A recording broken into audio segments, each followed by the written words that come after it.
The school board work session begins in 2 minutes. Please take your seats. Again, the school board work session begins in 2 minutes.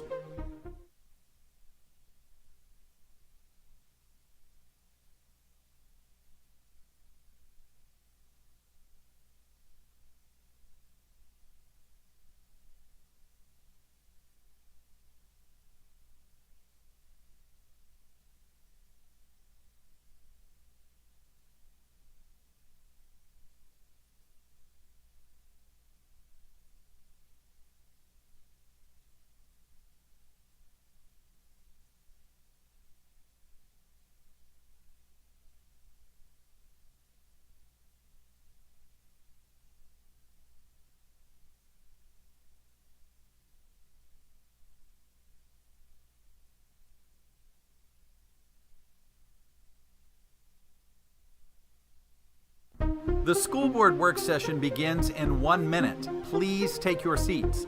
Again, the school board work session begins in 1 minute.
Good morning, everyone. I now call the June 20th, 2024 administrative briefing and work session of the Marion County School Board to order at 9 a.m. Please silence your electronic devices to avoid disturbing others. I'll now read our board commitment statement. We are the Marion County School District leadership team. When we come together to work, we are efficient, effective, and productive. Our three most important characteristics are dedicated, transparent, and individually responsible. To work well together, we must demonstrate respect, confront reality, and be accountable. We will always put students first, and we will leave a legacy of success. Mirroring and modeling how our students begin each day, I ask that you please pause with us for a moment of silence at this time.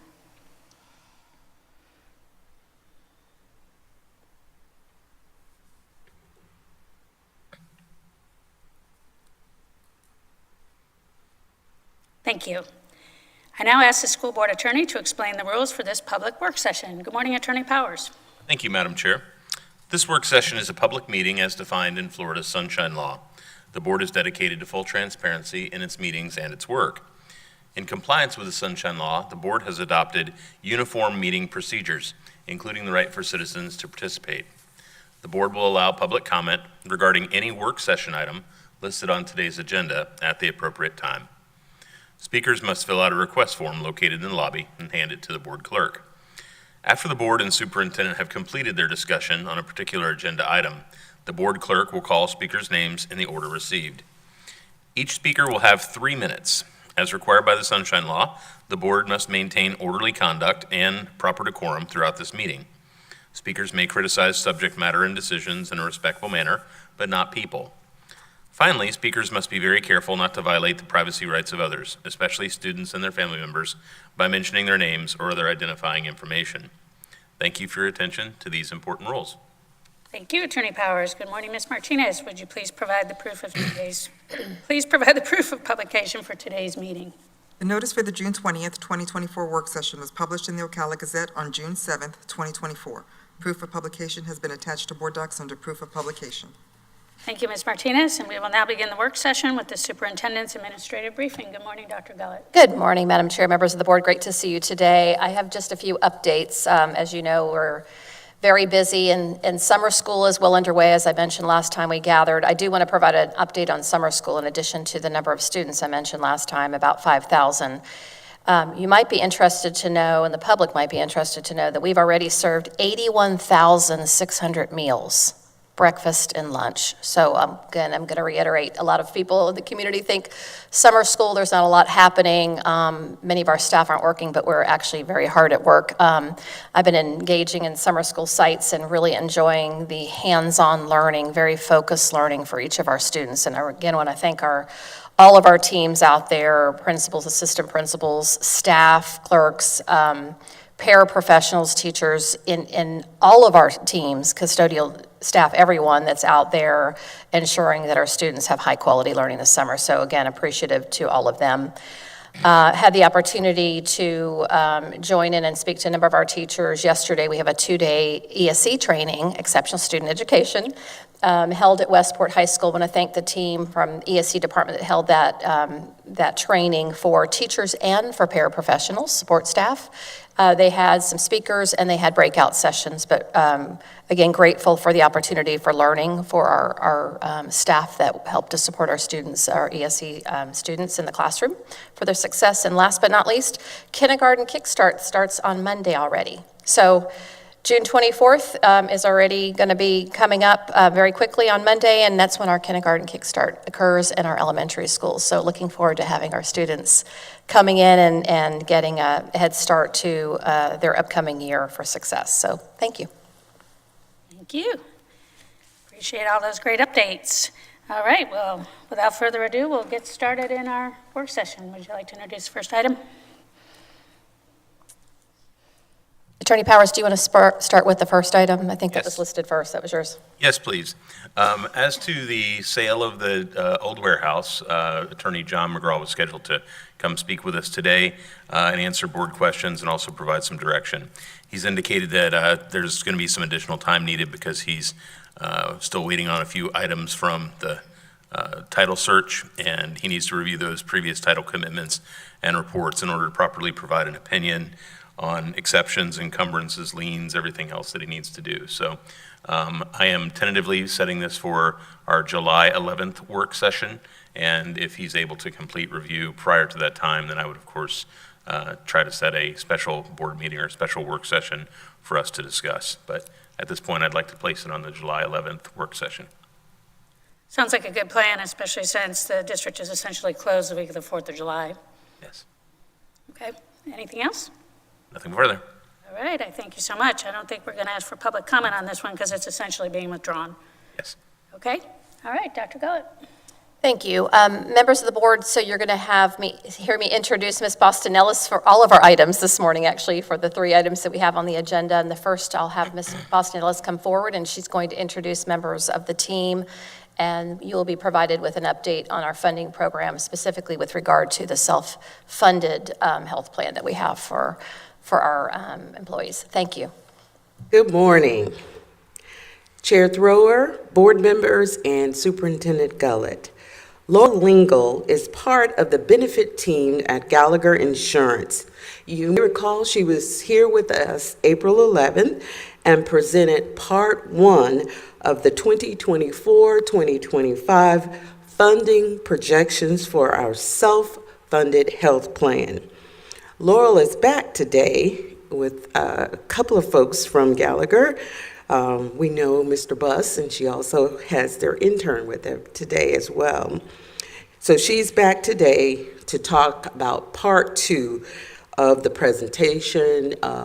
We were delighted for the information that was provided to the insurance committee, and we hope that you are exceptionally excited as well about the good news with the self-funded plan for health insurance.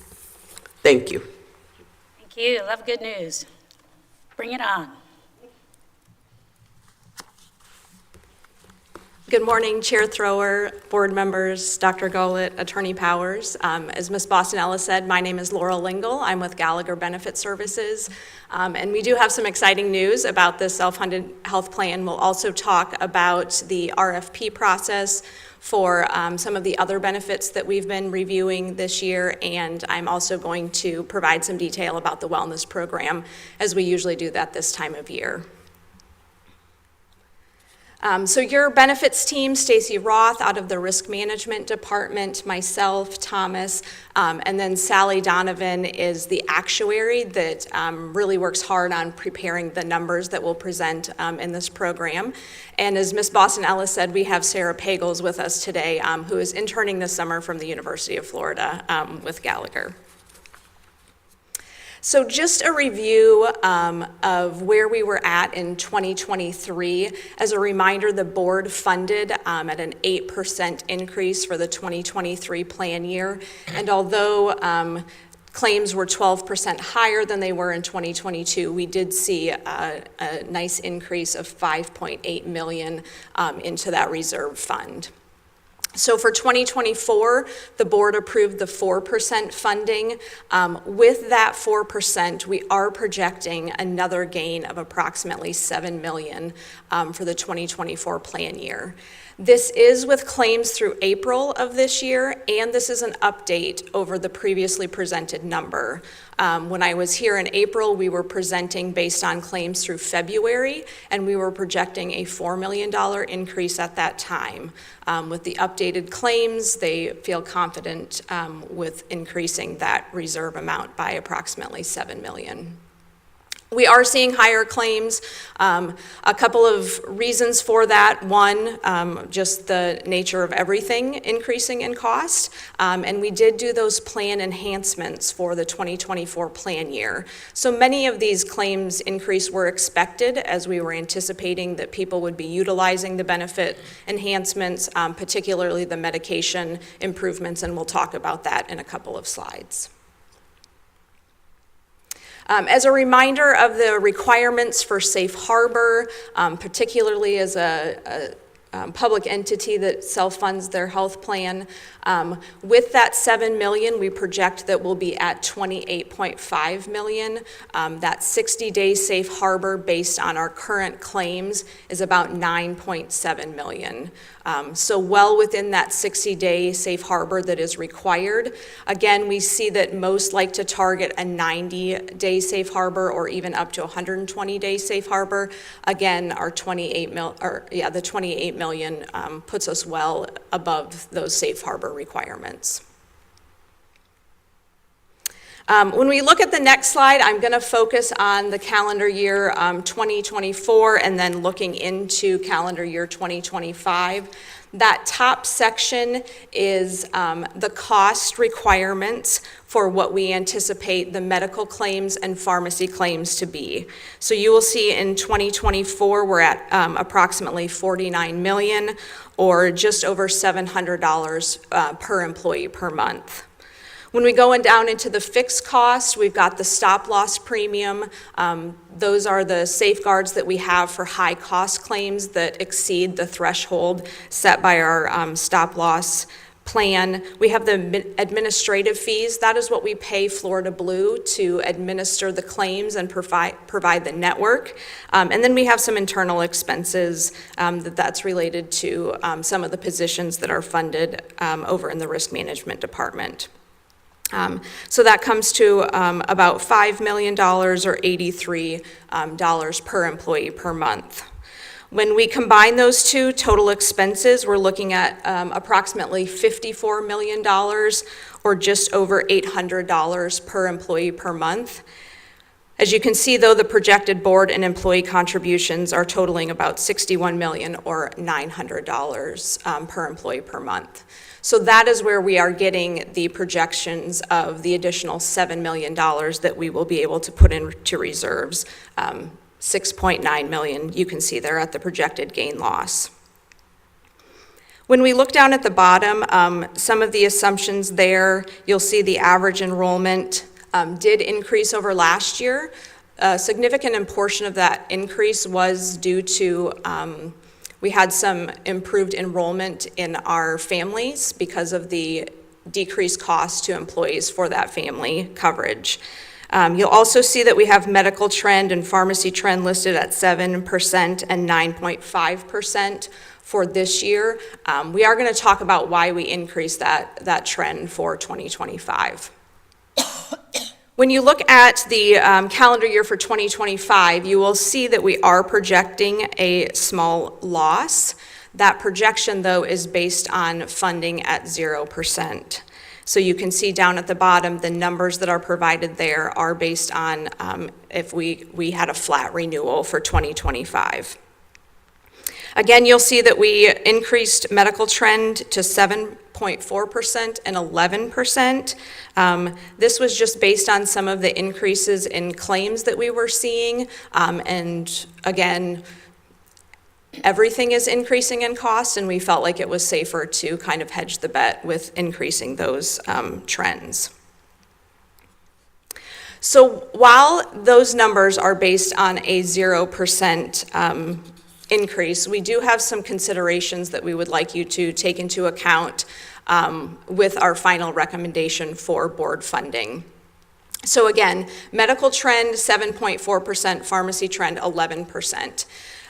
If claims stayed the same year over year, we had the exact same claims, the cost would just naturally increase by 7.4% for medical and approximately 11% for pharmacy. The cost of doing business in the medical field increases those percentages year over year. Again, the changes that we are seeing in some increased claims this year, particularly due to the enhanced benefit, we felt we needed to increase the trend numbers that we were using. So if we do nothing with increasing the board contribution, we will still see costs increase just based on medical trend. Again, I mentioned the increase in dependent enrollment. Actuaries love when things remain consistent.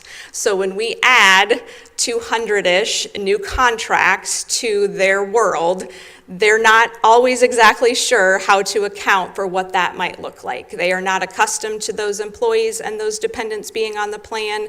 It is not always as easy to navigate what the claims may look like. So anytime there is an increased enrollment, actuaries like to, again, hedge the bet a little bit with funding. Pharmacy has increased nearly 20% when compared to the prior rolling 12 months. As a reminder, on Plan 1, which is the 100% board-funded plan and the plan that the majority of the employees are enrolled in, prior to 2024, it was essentially a generic-only plan.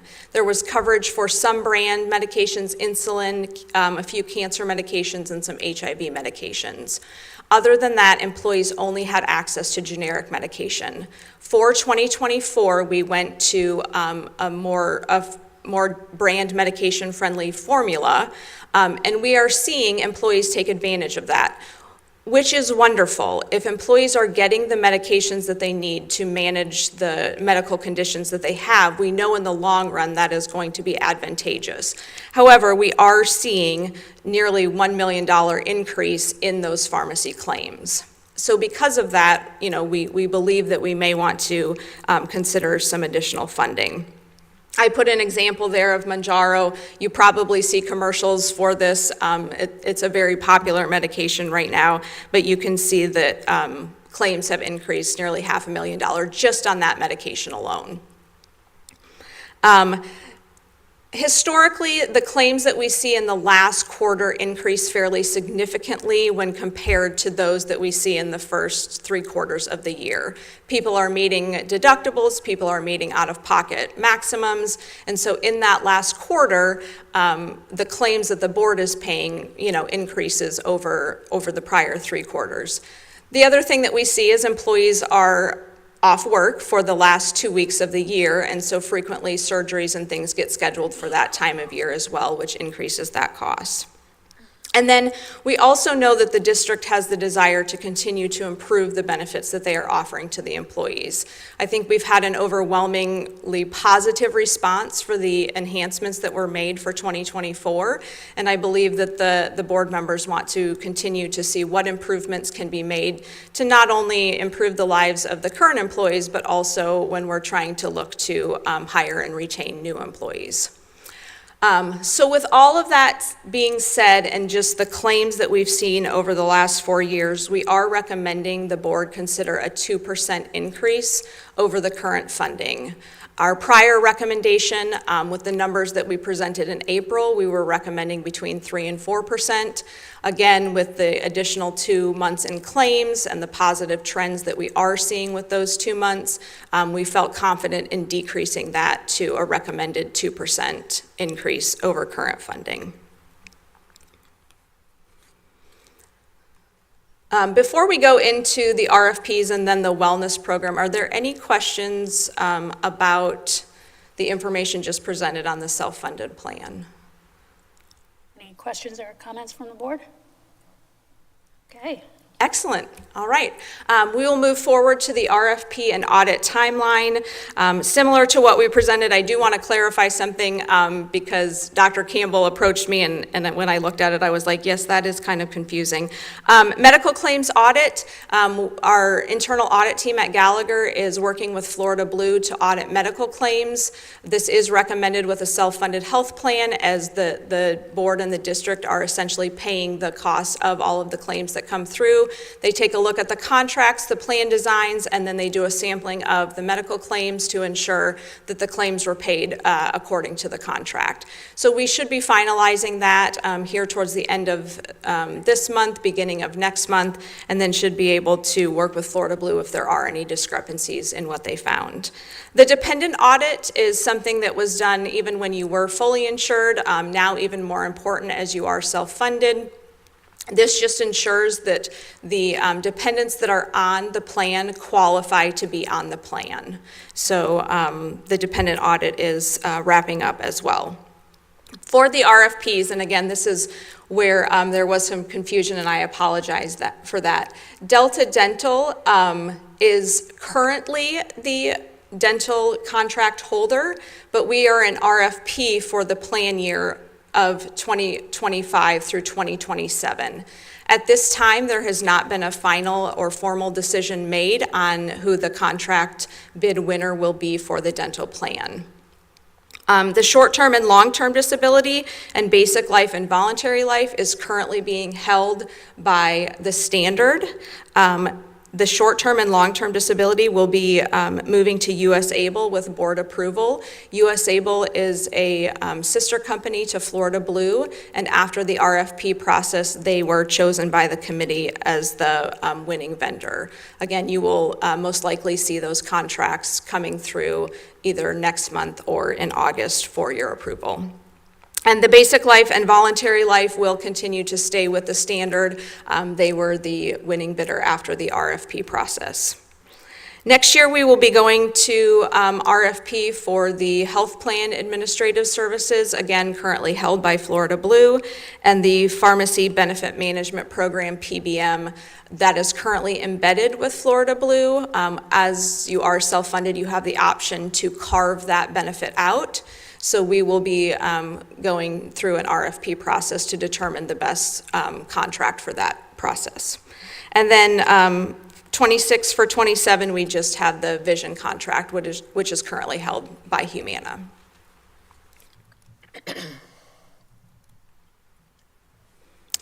And again, this time of year, we generally provide an update on some of the wellness initiatives that we have, both in partnership with Florida Blue and then through partnerships we have in the community. We continue to offer on-site biometric screenings to all of the employees of the district. This is in coordination with Advent Health. They travel to all of the schools and transportation departments, administrative locations to provide that screening to employees that are interested It is cholesterol, blood pressure, body weight, glucose, and then they get some education that goes with that. For employees that participate, they also get some movie vouchers that they really enjoy for their time. We continue to offer the diabetes management program. This has been in place since 2008. We have between 250 and 275 participants in this program. They receive diabetes education, they receive a foot exam, an eye exam, blood work, and then for participation in those items, they get access to some free medication, some of their testing supplies at no cost. The Freestyle Libre was recently introduced into the program. It is a continuous glucose monitor. They wear it on their arm, and they have an app on their phone. They can check their glucose at any time throughout the day. And so we are seeing some positive outcomes with the coverage of that program. It's also tied to the enhanced benefits on Plan 1. Previously, because that plan didn't cover brand medication, employees were not able to access the Freestyle Libre. But now that it's covered, those employees that are part of our program can access that as well. We have a pre-diabetes weight management program that is in conjunction with Florida Blue.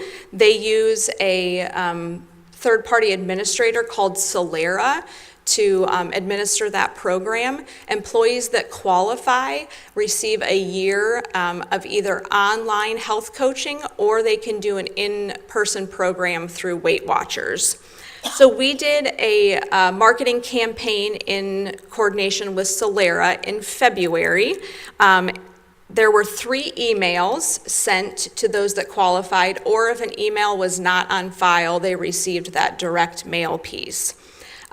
Again, this was to members that qualified based on their risk for developing diabetes. So they are in that pre-diabetes category. Weight, BMI, A1C are the criteria that they use to determine which employees or members were going to receive that communication. So they sent out 1,065 emails to employees, and then again, those that did not have an email on file, 131 members received the direct communication. So we had a total of 92 enrollments or commitments to enrolling in the program, and then of those, 58 actually enrolled and are participating in the program. From January through April, we have 70 new enrollments. Again, 58 of those coming as a result of the campaign. And we have 132 that are currently participating in the program. So they may have started in 2023, and they will continue for the next 12 months. Some of the special initiatives that we have going on throughout the year, the mammogram event happens every year in the fall. I see Ms. Thrower smiling because I know that she was integral in getting this program started. This is a Saturday that Radiology Associates commits specifically to the employees of Marion County Schools. You can see the numbers there. They do remain fairly consistent over the years. Essentially, we book the entire day, which includes approximately 64 exams. We have spots for 60 employees, and then we sometimes get some walk-ins, so we make sure they are seen as well. The other thing that this does is it just increases awareness. So even though we only are able to see 64 employees on that day, they have other Saturday screening dates available, and so they are able to schedule our employees on those days. If they call in and we are booked, they are able to accommodate them. So increasing awareness, reminding employees of the importance of having the annual mammogram, and Radiology Associates has been an extremely great partner through the process in ensuring that we have that one specific day for our employees, and then making sure that employees that can't attend that day are given other options for getting their mammogram done. 12 Days of Fitness is something that we've been running for the last couple of years in December. It's like the song. They do activities. It accumulates over time. We had approximately 400 submissions during the 12-day challenge in December, and we also coordinated with fans this year and the PE programs were encouraged to do the 12 days of fitness with their students, which is what I love to see. We should never have programs siloed, so if our employees are getting fit, I love to see that our students are getting fit as well as part of that initiative. And then we had a health education series for the transportation department. This was in coordination with the Marion County Hospital District. They had each month over the 3 months, they had a different topic. So you can see that we did some financial well-being, nutrition, physical activity. During that physical activity, the transportation department did a step challenge between the zones, and you know how competitive that can be. So that was extremely successful. And then they did their wellness screening in May after that 3-month series. And then most recently, we finished up Triathlon Month. This was an update. It was previously Marathon Month. We had an employee reach out to us and they said, it's difficult with some physical limitations that I have to do walking challenges, and that seems that those are the only challenges that we have. And we said, love it, we can make it Triathlon Month. So they had the option of walking, they had the option of doing the swimming portion, or they had the option of doing the biking portion during that month. We had employees that were doing all three, we had employees that were picking one path, so we felt like it was an extremely inclusive challenge, and you can see that the number of submissions that we have indicated that the employees felt so as well. And I have we had another intern as part of the wellness program in the spring from the University of Florida. Carolina Dominich was here. She's actually a product of Marion County. She went to Shady Hill, Bellevue Middle, and Bellevue High School, and then came back and was able to do her internship with us. And so she was primarily responsible for those two initiatives during her internship. So that was great. We had to have the presentation in before we got final notice, but we have worked with the hospital district to bring back the STEP challenge. I believe you guys are in the middle of your STEP challenge right now. Yes, so the district employees will be able to participate in a district-only STEP challenge from October 1st through December 20th next year. Again, the hospital district is always a great partner. They provide the incentives for the employees who participate. We do some individual prizes, but then we also do some team prizes for the school or district location that has the best participation. So looking forward to bringing that back for this school year. And any additional questions or comments, happy to help. Thank you very much, Dr. Gullett. I was just going to say, you had to mention the STEP challenge, so I know. Attorney Blackman's putting us all to shame. Oh no. some of us have to remember to have our phones in our hand and our watch on to At all times, record. understood. And I would just add, thank you so much for always the thoroughness of what you've shared, and also that the employees have voice in this, and that because of that, even the triathlon piece was so powerful. I didn't know that story, so thank you for sharing that. And I met with the hospital district again yesterday, so I know there's some more things to come. Excellent, wonderful. Some out-of-the-box ideas to help continue to promote this great partnership, but thank you for all that you do. Absolutely, thank you. Okay, board. I was going to also thank you for ending up with a step challenge. Also, I believe Dr. James and I are participating in that. We need to make sure that Chair Thrower here has wearable technology on when she's out playing pickleball, because she would get so many steps in. So I appreciate that, and all that you have done here. Serving on the insurance committee is a pleasure of mine, and just the way that we've been able to enhance benefits for our employees while also saving the district money.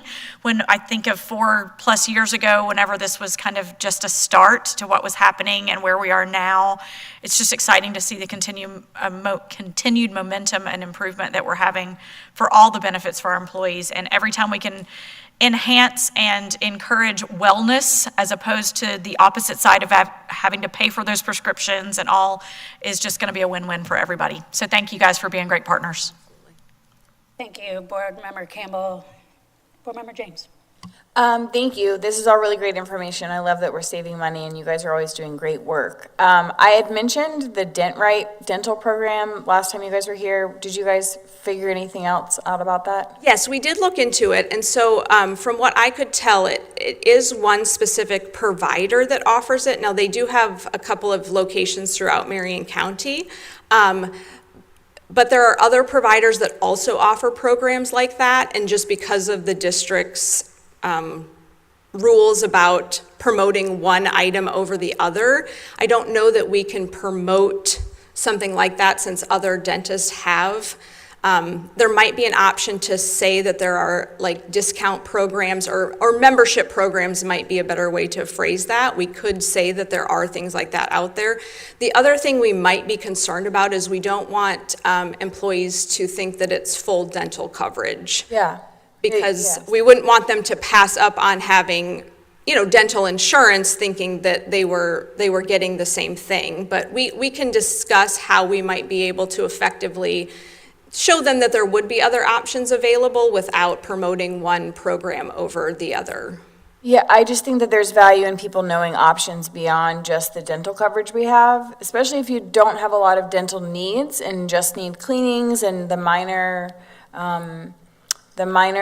dental work. Procedures. The dental insurance costs more than what the services would cost if you just had like a discount plan or paid cash. And so just wanting to make sure our employees understand all of their options in our community would be my only hope, is some way to communicate that to them.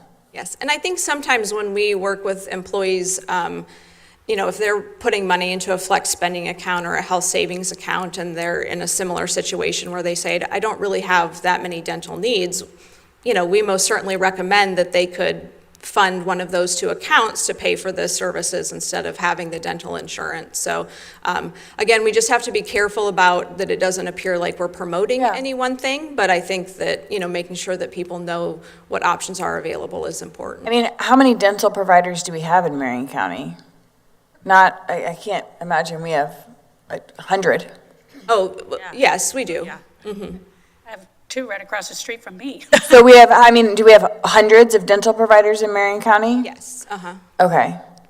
Okay, well, my goal would just be if there was a way to surmise all of the different membership options, that would be beyond what our coverage could be, if that was a possibility for our employees, so they would know other options, just because sometimes dental insurance is just out of reach for people. It's one of those lower on the totem pole items, and so just trying to help meet them where they are. No, understood. Thank you. Thank you, Ms. Lingle, for your presentation this morning. Really just want to say I appreciate all the hard work you have put in and your team has put in for all the fitness challenges and all of the proactive work in getting healthy and working towards a healthy lifestyle, so we can be our best at work every day. So thank you for your work. Great, thank you. Thank you, Vice Chair Conrad. And yes, always, it's a pleasure to partner with all of you. And I'm wondering if horses' steps could count. They say they're doing all the work, but I don't know that that's really true. It really has been fun to see the evolution. We weren't really sure how it was going to work out when we went self-funded, but it seemed like a bold move to try, and it made a lot of sense, and we had confidence in our partnership, and look how far we've come. It's a great cost savings, and it has expanded the array of services available to our employees, which really is a great recruitment and retention tool, as you mentioned, Ms. Lingle. When I talk to other school boards around the state, their benefits are nowhere near comparable to what we're offering, and we're planning on offering even better ones as we move forward. So it's just, again, wonderful to have this partnership, and thank you for mentioning the mammograms. I can say just personally that I had a scare last summer, and women's imaging was incredible. They got me in the very next day on a cancellation, and I did not have to wait more than 15 or 20 minutes before they came back in with my, thankfully, negative result. So anyone that is worried or nervous about going in to get a mammogram, don't be. I would have to say that they are the most compassionate and efficient medical providers that I've ever been associated with, honestly, for over 25 years. So it's nothing to put off. It's like preventative dental care. We have the opportunities. So the more employees avail themselves of that, the better and healthier we're all going to be, and we'll save money. So That's right. All right, thank you. Thank you. If there's nothing else, is there any public comment? All right, hearing none. Have a great day. Go forth and be healthy. All right, Dr. Gullett. Thank you, Madam Chair. I'll bring Ms. Boston-Ellis back up now to introduce our general insurance renewal. Thank you. Hello again. Hello again. As you know, we've been self-funded for general insurance for many, many years. Today, we will provide you with an annual report from our consultant, Benfew and Company. The presentation will give you an overall view of what's happening nationally and locally and how that impacts our general insurance with things such as property casualty, workers' comp, auto liability insurance. I'll turn it over to Benfew IV. Thank you. Good morning. Good morning, Chair Thrower, Board, Dr. Gullett, Attorney Powers. I'm Ben Few of Ben Few and Company, Risk Management and Insurance Consulting. I too have good news. I guess relative to last year, anything is good news. So we'll get right into it. A little bit about us. Our firm is an independent risk management and insurance consulting firm established in Fort Myers in 1993. We are not tied to any retail outfit or carrier. We have the capability to operate as a risk management department or in a supplemental capacity to our client's established risk department, and that is a role, the latter, that we've served for the district since about 2011. So as the market goes, both property and casualty, last year I sat here and gave you the gloom and doom that increases were anywhere from 30% to 300%, the sky being the limit. Many market publications are using the word stability in 2024, and indeed through the first two quarters, the market is considerably less volatile than it was this time last year, as you will see when we get to the actual numbers. In fact, over the last couple of months, we've delivered several large property renewals where the rates are actually down. Premium may be up due to increased values, but the rates themselves have consistently been lower than the expiring programs. As casualty goes, that really has remained stable over the last few years and is exposure dependent. If you've had a bad loss year, say in auto, for example, you can rest assured that renewal premium is going up. I think we all have experienced this at one time or another in our personal lives, and knowing what the influx of population in Florida over the past couple of years has been, it's not hard to understand that type of thing, but largely for public entities, especially those that are self-insured for the first $100,000 to $200,000, it's been a stable few years.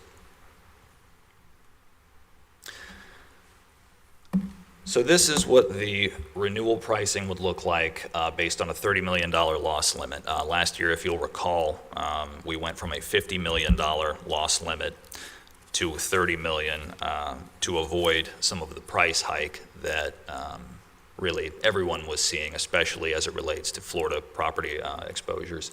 The top portion is the first party property portion.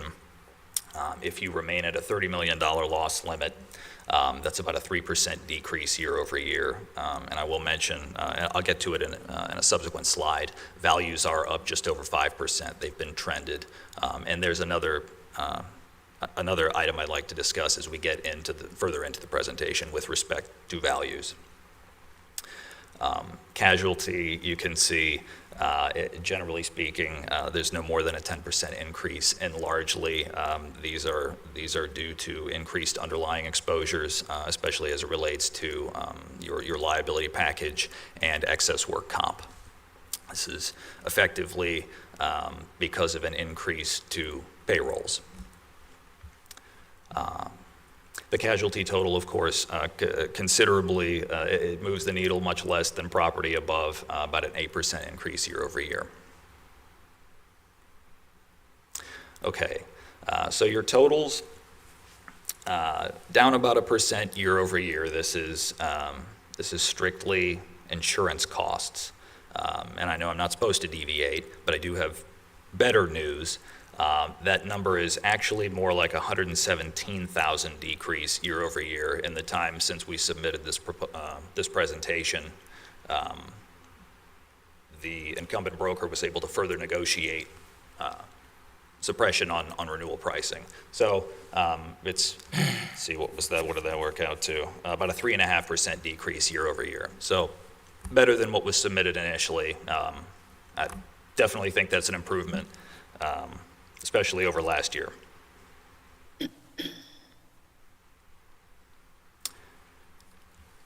This represents the funding requirements for these self-insured. Excuse me, Madam Chair.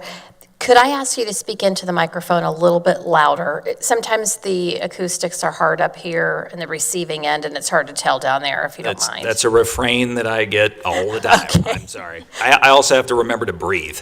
There you go. Well, I apologize. No Do I need to worries. repeat Thank you, anything? sir. Would you like me to repeat anything on the last slide? Is there anything that stands out that you? I think if you could just repeat the last slide, that maybe as a summary, that would be great. Thank you so much. We appreciate it. Sure. Year over year, what we're showing here is about a 1% decrease in insurance costs. And what I kind of went off on a tangent there. I know I'm not supposed to deviate from what's being presented, but in the time since we submitted this for the proposal deadline, the pricing has further gone down.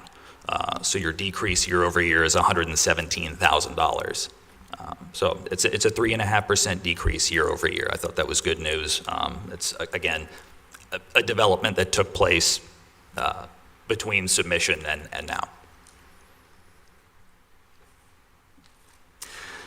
These are the funding requirements for your liability program and work comp. What we're showing here is based on a 2.9% interest rate based on actuarial analysis. You have 2 done each year. I'll start at the end and kind of work backwards. The replenishment figure is $765,825. This represents replenishment to keep your overall loss fund up at the 65% confidence level, which that is what we have been operating with really since we came on board, and even before that. You've always used the 65% confidence level. You can see if you go to the absolute top, it can be cost prohibitive. Effectively, what this is telling you, and I will say, this replenishment figure is the lowest that we've ever come to you with through one of these presentations. Last year, it was $991,000 or thereabouts. What this is telling you is that this claim year, where exposures to remain stable, you have been especially efficient with regard to resolution of claims. You're resolving them faster than you can incur them. This is all good. What it's telling you is that reserves, despite having taken on the exposure of one yet additional year of self-insurance, the reserves have contracted such that it's telling you your program is functioning exactly the way it's intended to. So it's a good thing.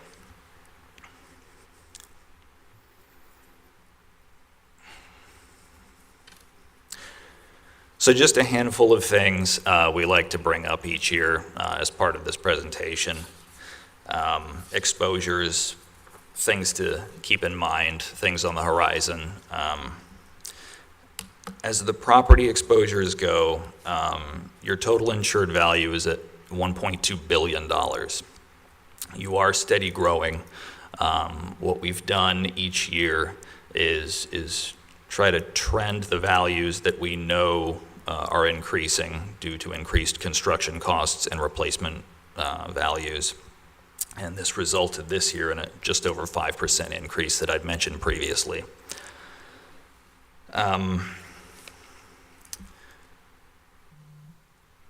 Using the current risk management solution software, and this goes back to a conversation that we've had a number of times. The reason you select a property loss limit is because you can effectively go broke trying to insure your entire property portfolio.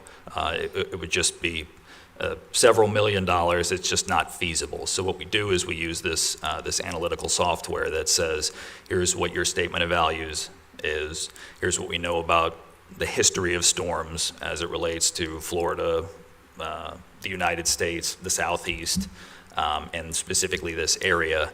And here's what we think your, given the numbers, what we think your maximum probable loss could be in the event of a 250-year storm. Now, they stratify this at different levels, 1,000-year, 500-year. The standard really for public entities for a long time now has been the 250-year mark. Now, what we're showing is a $34 million PML for the 250-year loss limit. Now, I'd mentioned, again, I have to deviate slightly, but this is good news. I'd mentioned previously the renewal was based upon a $30 million loss limit. That price decrease that I mentioned to you included an additional $5 million in limit. So that's great news. We were able to negotiate the full 35 at 117 under expiring.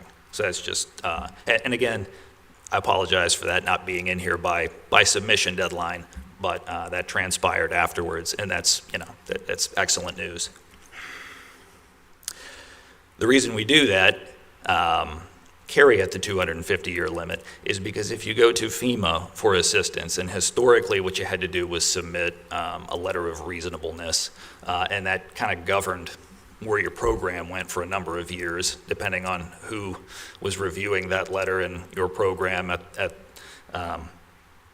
that level.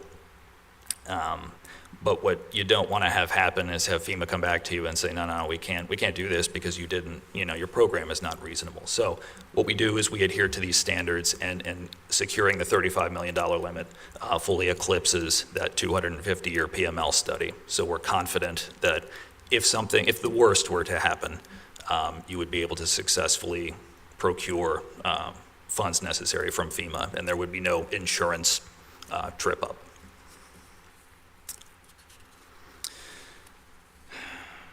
As casualty goes, essentially every day is a new adventure when you're a school district. You guys are into everything, and so I am constantly reviewing contracts, new exposures, especially as they relate to technologies for appropriate risk transfer. It's really there, as I say, every day is a new adventure. There's always something new in a secondary school district. And again, as I say, new technologies seem to be certainly the order of the day. So there's always development and insurance markets related to the emergence of these new technologies. So we try to stay ahead of that, and it's important to keep that conversation going.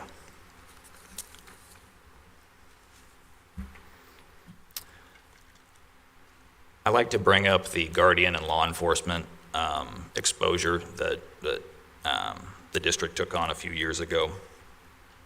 It's relative to other public entities. Indeed, you're not a city with a police or fire, a full-fledged police squad, but it's important to remember that there are additional exposures that come along with the law enforcement exposure, liability claims not being subject to sovereign immunity, certain benefits owed to sworn law enforcement. None of this is necessarily an issue. It's just, it's a different kind of exposure we feel it's important to bring as a reminder each year. The coverage relevant to, or relative to such is not especially cost prohibitive for your particular program. But again, I think it's an important reminder. Other considerations, and this kind of all goes back to property. I would strongly recommend considering or at least investigating a replacement cost appraisal for new properties. I believe the last time one was done was in 2013.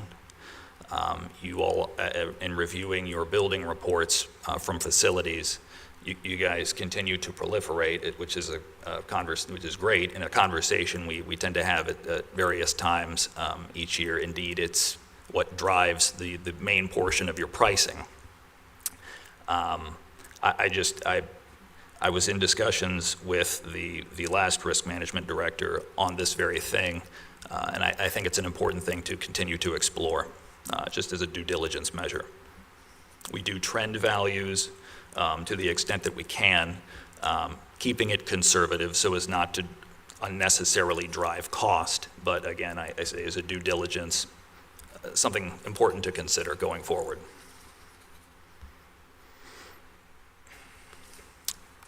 So that being said, we would recommend renewing the program as proposed,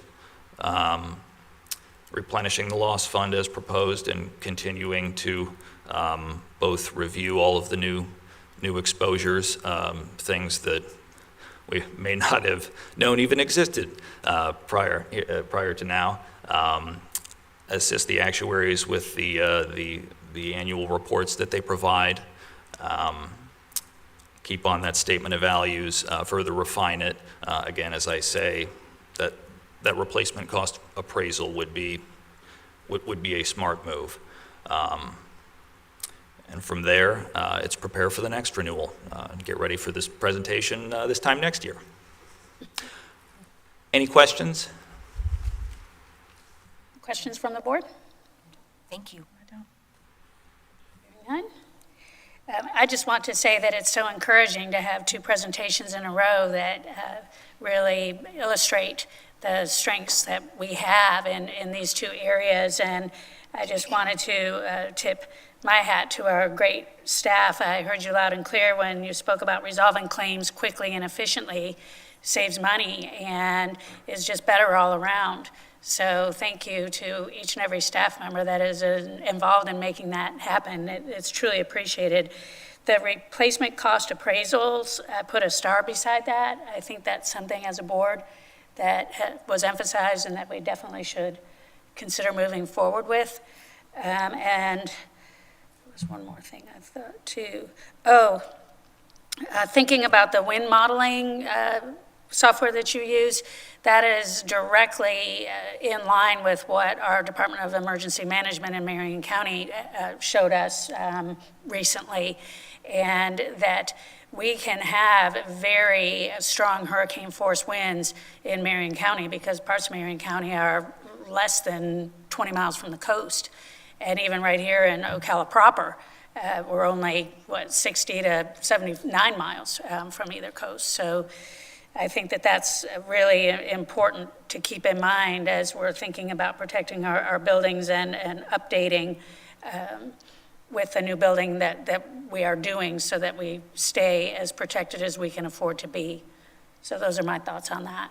I really appreciate the presentation and the continued partnership. I think you said since 2011, right? I believe that's it, late 2011, yes. Yes. Thank you. Anything else, Dr. Gullett? Nothing additional, thank you. Hey, we're good. Thank you very much. Next year. I'll speak louder next time. Have a great day. Thank you. All right, is there any public comment? Hearing none, we'll move on to our next item. Dr. Gullett. Thank you. Last item that we have, Ms. Boston-Ellis, bring her forward, or Mr. Ayers, I know he's already making his way down. He's going to present a renewal proposal for the board for Ocala Charter Middle School. Thank you. Great, thank you. He just doesn't want me to introduce him. But Mr. Ayers is our Director of Student Assignments and Records, and one of his pleasant chores is monitoring our charter schools. And what he will present to you this morning is a request from Ocala Charter Middle for their renewal. And so I'll turn it over to Mr. Ayers. Thank you, Ms. Boston-Ellis. You're a great MC this morning. All right.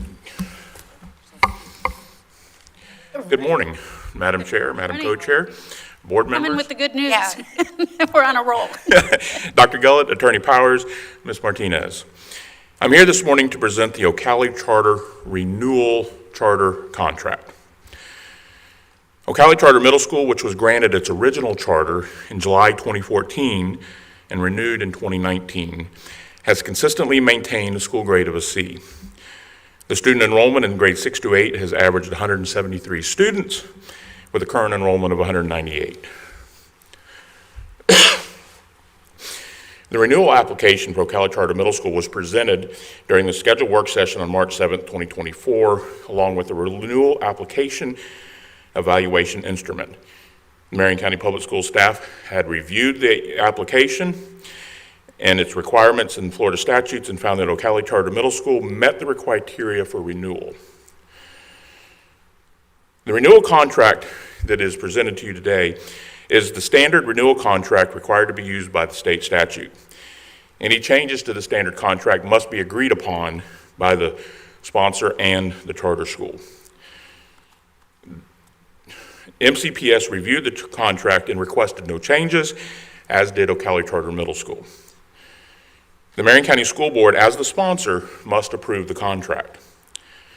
Ocala Charter Middle School is requesting a 15-year contract to facilitate financing to build and acquire a long-term site for the school. This is allowed under Florida statute. If a charter has a 5 or 15-year contract, the charter can be closed annually if it meets any of the provisions for closure or non-renewal in Florida statutes. Ocala Charter Middle School has performed effectively, academically, and financially, but they do not meet the requirements for an automatic 15-year contract.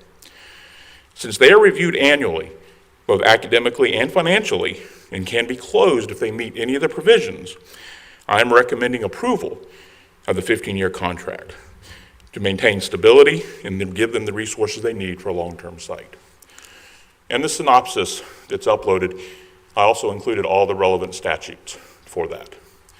So if there are any questions. Thank you, Mr. Ayers. Questions from the board? Feedback? Go ahead. Feedback, yes. Questions, no. Thank you for the synopsis as well as the understanding as to why this is needed. I personally, seeing Ocala Charter Middle as a wonderful partner with us for several years, they have a waiting list significantly, and the space that they're in right now, while they've made it work for quite a while, I could see why they would want to be able to change locations to better meet the needs of the students that they serve, that are our public school students, that just receive their education in a different setting than a traditional public school. So I would be in full support of this 15-year renewal so that they can go out and seek additional options for a location for these students that deserve an opportunity to have an educational setting that's different than what they currently have. Thank you. Thank you, Board Member Campbell. Any other questions, comments, feedback? Board Member James? I'm in support. I think they do a wonderful job meeting a unique need in our community, and having a longer contract with us will allow them to leverage money in a different fashion. So it makes sense to me. Okay. Vice Chair Conrad? I agree with my fellow board members. I just wanted to ask Mr. Ayers, is there any other negative aspect that has not been brought forward, that you, just because you have more experience, is there anything else that you would share with us? I would share with you only that, this does set precedent to do that for them. But again, Ocala Charter Middle School has a proven track record, both academically and financially. And they've been, as Ms. Conrad, Dr. Conrad said, they've been a good partner to Marion County. So I don't see any negative, especially since the charters reviewed annually, and if they meet any of the statute required closure, we can close them. Just because they have a 15-year contract doesn't mean they're guaranteed to be open for 15 years. It looks better when they're applying for financing and to try to secure long-term information. I wouldn't bring this for you for a 15-year if I didn't feel confident that they were academically and financially okay. Thank you very much. Thank you. Thank you, Mr. Ayers, for sharing that even deeper analysis. It makes sense all the way around. I totally agree with the rest of the board members, and it sounds like you have a resounding consensus to go ahead and move forward. The contract is on the consent agenda for the Tuesday board session, which will be vote on to make it official. Yep. Perfect. Thank you very much. Have a great rest of your day. All right, thank you. Is there any public comment? Okay, hearing none. We'll go ahead and move on to discussion. We have a discussion item, 8.1, and it's our legislative priorities, our local legislative priorities. Board Member Campbell, would you like to open the discussion? Sure. Thank you, Board. As you have just recently reappointed me to be our advocacy and subsequent legislative liaison for the Florida School Board Association, I'm grateful to continue in this work. I did pull up our most recent legislative priorities from 2023 and 2024, just in case you wanted to have a recap. Something that we have had the last 2 years is specific to language on student attendance, and I have a recommendation on what we actually might be able to say this year instead of what we've said the last couple of years. But we also have had some language, I'll just go over 2023, where we talked about funding to expand Marion Technical College, that we were grateful to receive that allocation in that 2023 legislative session. We also made a recommendation in 2023 about eliminating barriers for high-quality personnel to be reemployed. And so some of that work has already started in the legislature, where we have expanded the DROP program and how now you can come back after 6 months. And so some of the things we started a couple of years ago have already been working their way into statute. Another one is this was 2023, extending temporary teaching certifications to 5 years for all employee classes. I believe that's also something that's been worked on. And then allocating funds recognizing experienced teachers. So all of that was a couple of years ago, and we saw a lot of movement on those things. So we've been kind of at the forefront on some of these conversations. Last year, we were a little bit ahead, and that's what we are right now, ahead of even the Florida School Board Association putting out legislative priorities. So that's where we are also having this conversation today, even in advance of the August 1st time when FSBA will first start asking for it. But we did last year, again, talk about the strengthening language on compulsory student attendance.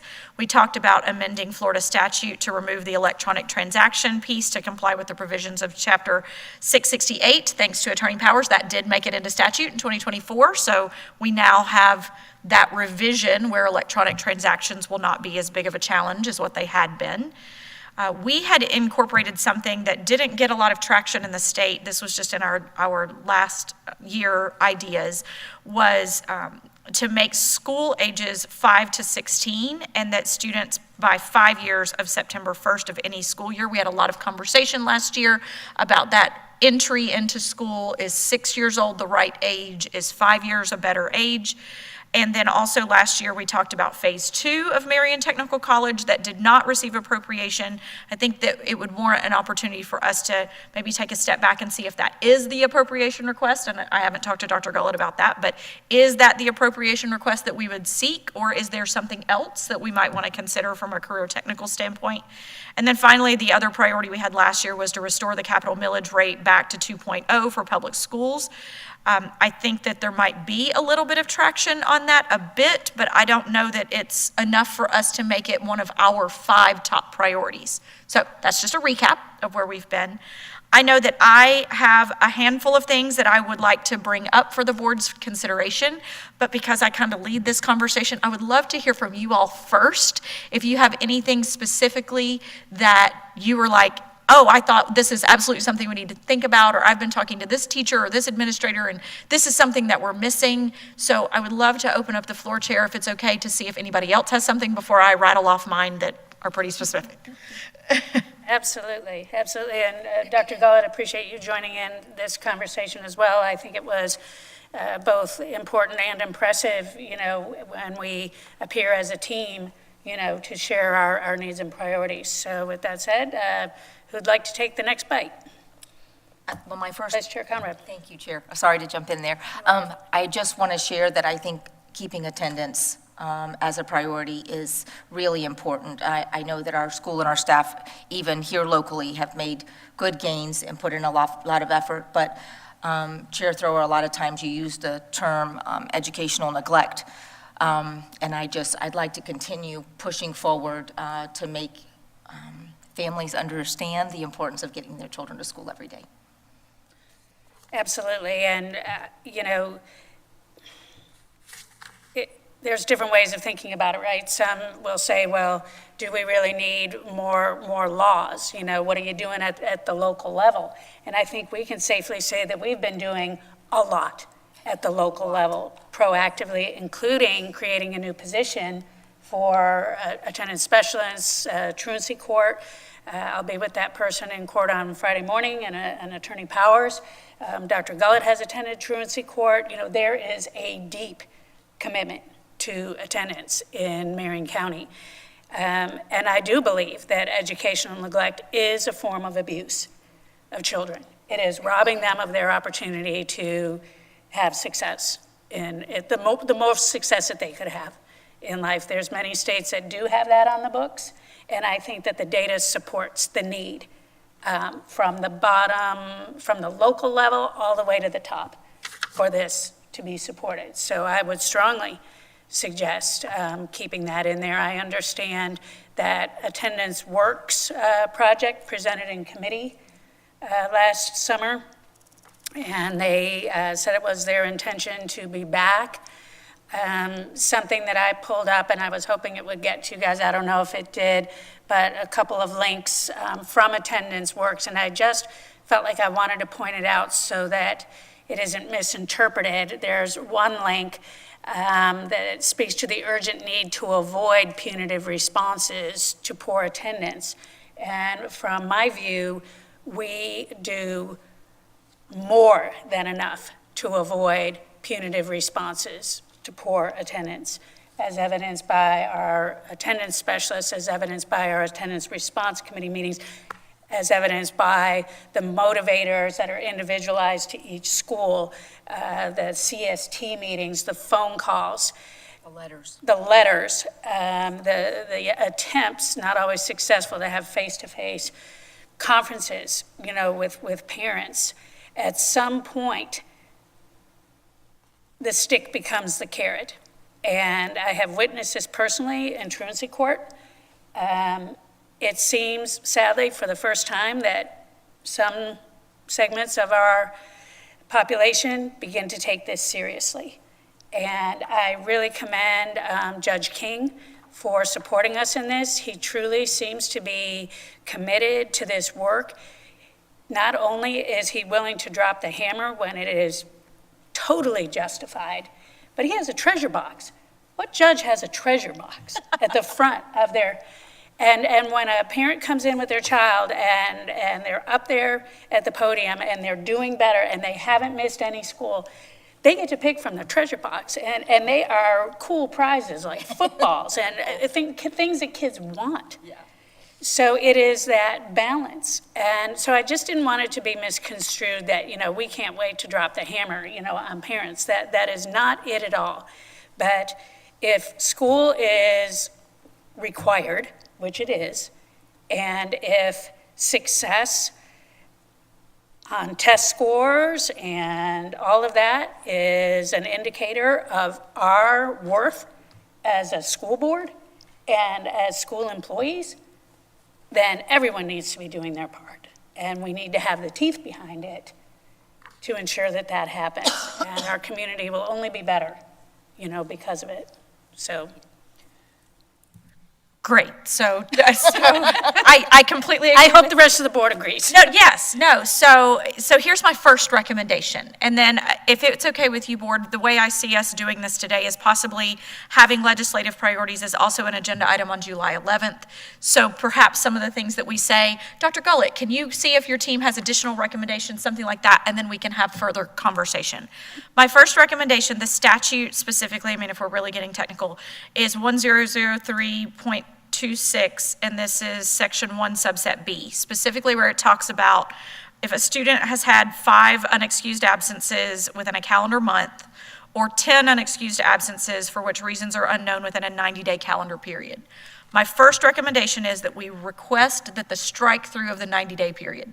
Agreed. So we say if a student has at least 5 unexcused absences or absences for which reasons are unknown within a calendar month, or 10 unexcused absences for which reasons are unknown, the student's primary teacher shall report to the principal or his or her designee that the student may be exhibiting a pattern of non-attendance. I think that's the first easiest thing to do. So essentially, any 10 unexcused absences in the entire school year, something starts happening. So I believe that's the first thing that's an easy recommendation. It's actually a deregulation in kind of a way, if we strike something out of statute. But then my next question would fall to Dr. Gullett and her team, because you did reference CST's child study teams. And so the pattern of non-attendance is where you mentioned all the things, the letters, the phone calls, and all of that's actually written into statute. So, I mean, we're doing it, absolutely, but we're doing that because it's in statute. So this is where I would ask the team, are there things that we would see within this statute subsequently that if we had more opportunity to put some teeth behind this, or if the child study team did this instead of this, the way that statute is written, it takes a while to get to that pattern of non-attendance. And so maybe Dr. Gullett's team has some recommendations on how we actually get to the pattern of non-attendance. And certainly we don't want to be punitive. You know, we don't want people to go to truancy court. We really don't. But if we have people who are exhibiting this pattern of non-attendance and they're exhibiting it after a month or two, we want to get there sooner. So we nip it in the bud faster. So, well, Dr. James has a question or something, but Well, one of the things that I've picked up doing it from the site base and then talking with like Ms. Dobbs at East Marion, and one of the hiccups that I actually, while I agree the 90 days should go away, I don't think the absence of the 90 days, I think it should instead just be during the school year. So what happens is summer is 90 days. And so they get a reset for the school year, which we can all, I think that that's best, right? We're going to start fresh in August, potentially. But what happens then is you may have had a student who had a really bad fourth quarter and almost got to their 10 days, and then we have to have a hard reset August when they return to school. And the team at the school may actually think, well, we don't want a hard reset. We want it to be like a rolling 12-month.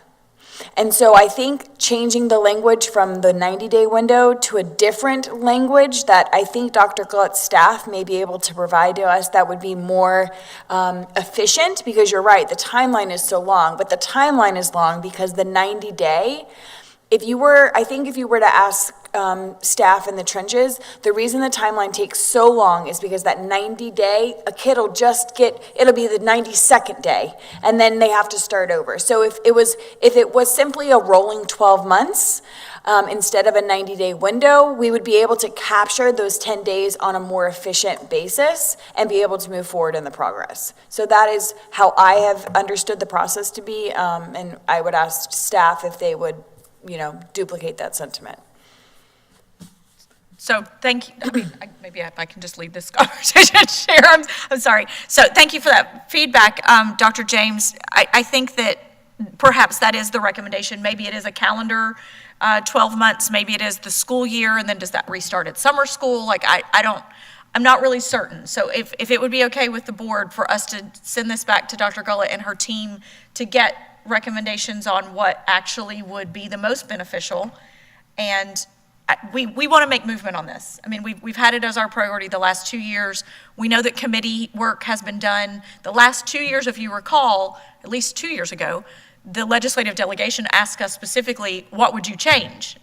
And strengthen it kind of like Georgia, but we haven't gotten very specific. So I would like for us to say, amend this statute, subsection this, to do this. If we can get that specific with it, I think that will help guide them, and then it will help guide committee work, legislative, whoever the legislative delegation member is that champions this for us, which, depending on what committee they're on, that might guide some of that.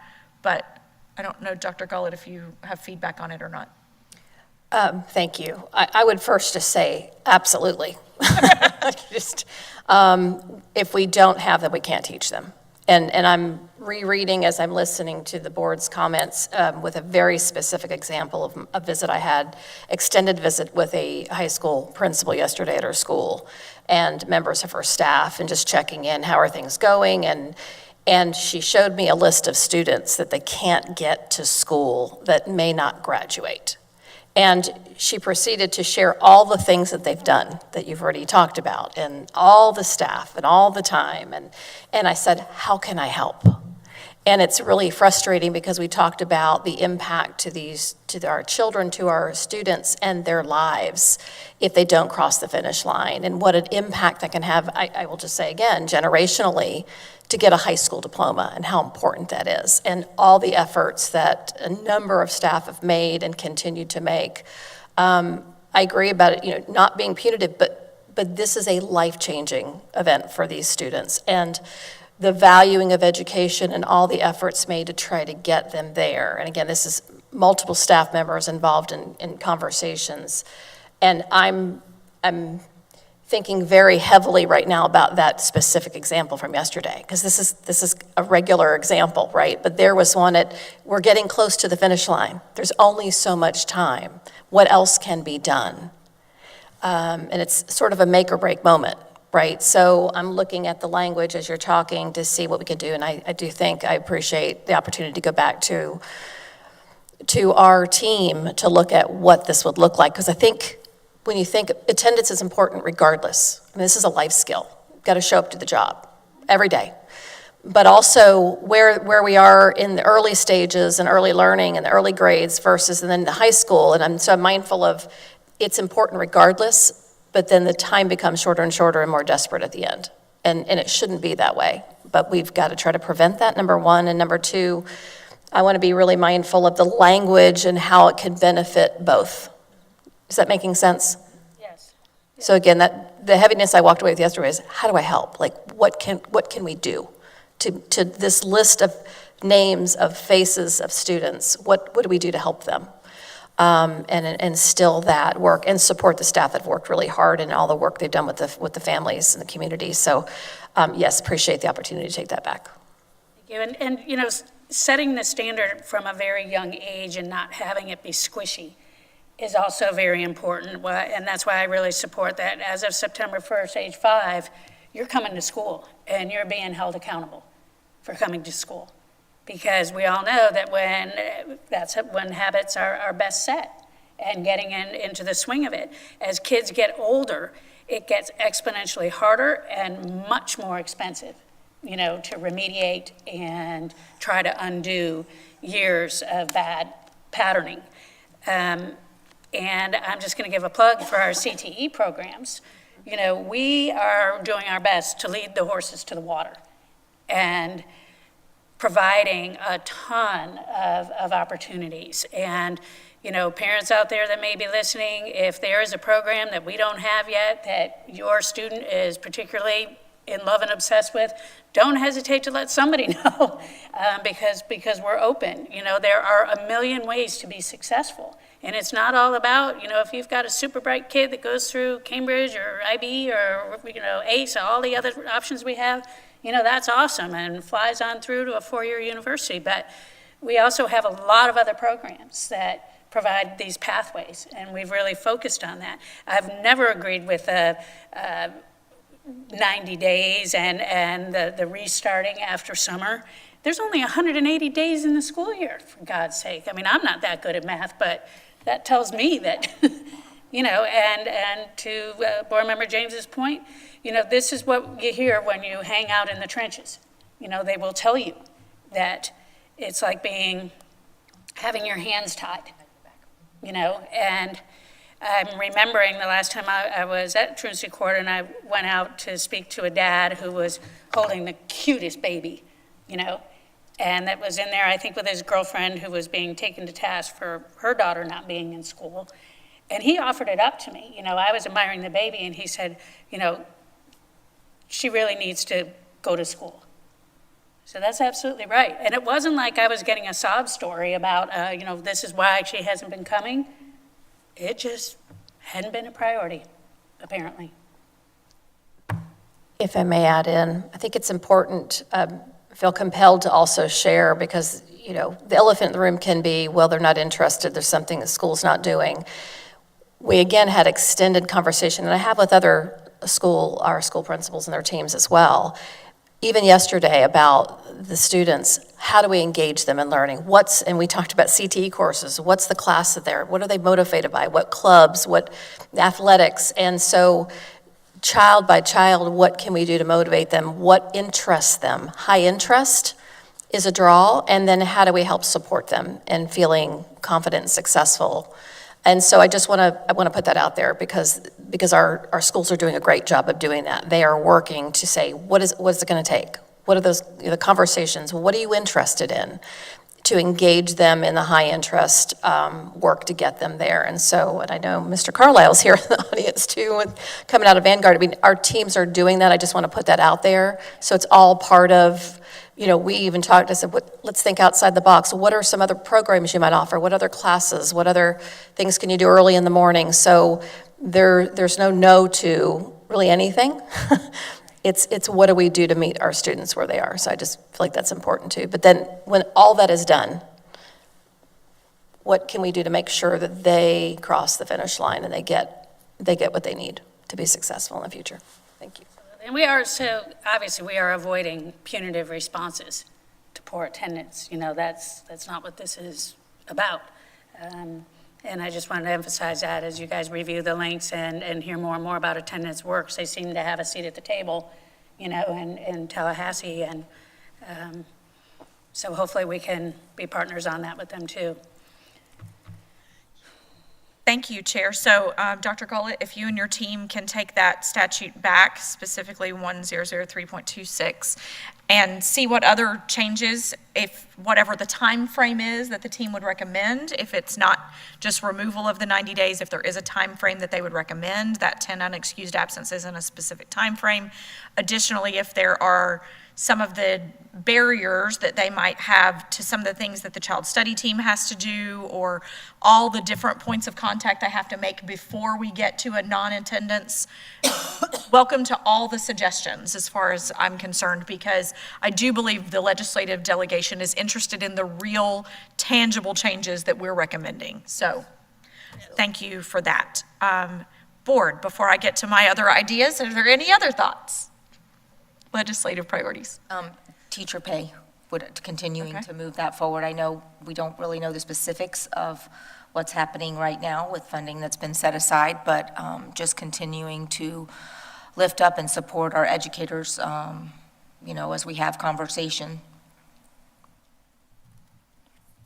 Okay. So the interesting thing that has happened recently about what the studies have been, state of Florida definitely ranks last in average teacher pay. We just do. I mean, we're at the bottom of the states. Well, I think 50 out of 51 because District of Columbia counts.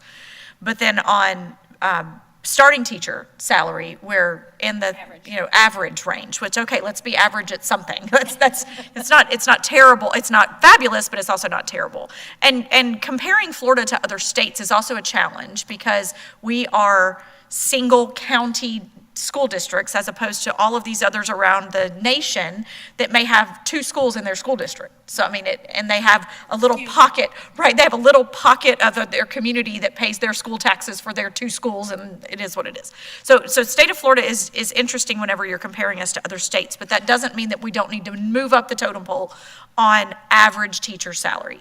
So I agree. I'm not sure what that number is or how we put tangible, maybe it's just to, increase the average teacher pay to be average in the United States. Like, I'm not sure how we get to what that is and what that magic number is. Subsequently, in the conversation that we had previously with the governor's announcement, it really was just the budget that had been approved. Right. And it wasn't like new money that was coming out. So, I mean, it is money that's been put into the budget specific for teacher salaries, yes. How we can allocate those dollars, we still are waiting to be told that. But it wasn't, yes, and I'm allocating $25 million specifically for XYZ in addition to what has already been done. That, while I vetoed $950 million in projects, I actually am inserting $50 million for that did not occur. It was just a veto, and not that he necessarily has the authority to do that. But, so, just for clarification on what we said in the last board meeting. So is there a recommendation that any one of you has about what we would like that average teacher pay to be? I mean, I'm not sure how we get there, but. I think the converse kind of, as you're sharing, is a good place to start, that our beginning teacher pay is in the average range. We would like to see our veteran teacher pay in that same position. And as we've had these conversations before, I don't believe, at least as I've been on the board, we haven't really been specific Right. We've just said teacher pay is important, so I think Board Member Campbell asking for something specific is important. Right. And a good recommendation. Thank you. And since it's out there a lot, average, for our beginning teachers, maybe that would be the language that would resonate, that we at least want. Parentheses, what that is, do our homework, Right, take that like number how in was average parentheses and put it in calculated? there. This is what we're shooting for. Right. Because I was almost thinking it is arguably a lot more expensive to live in certain counties compared to others.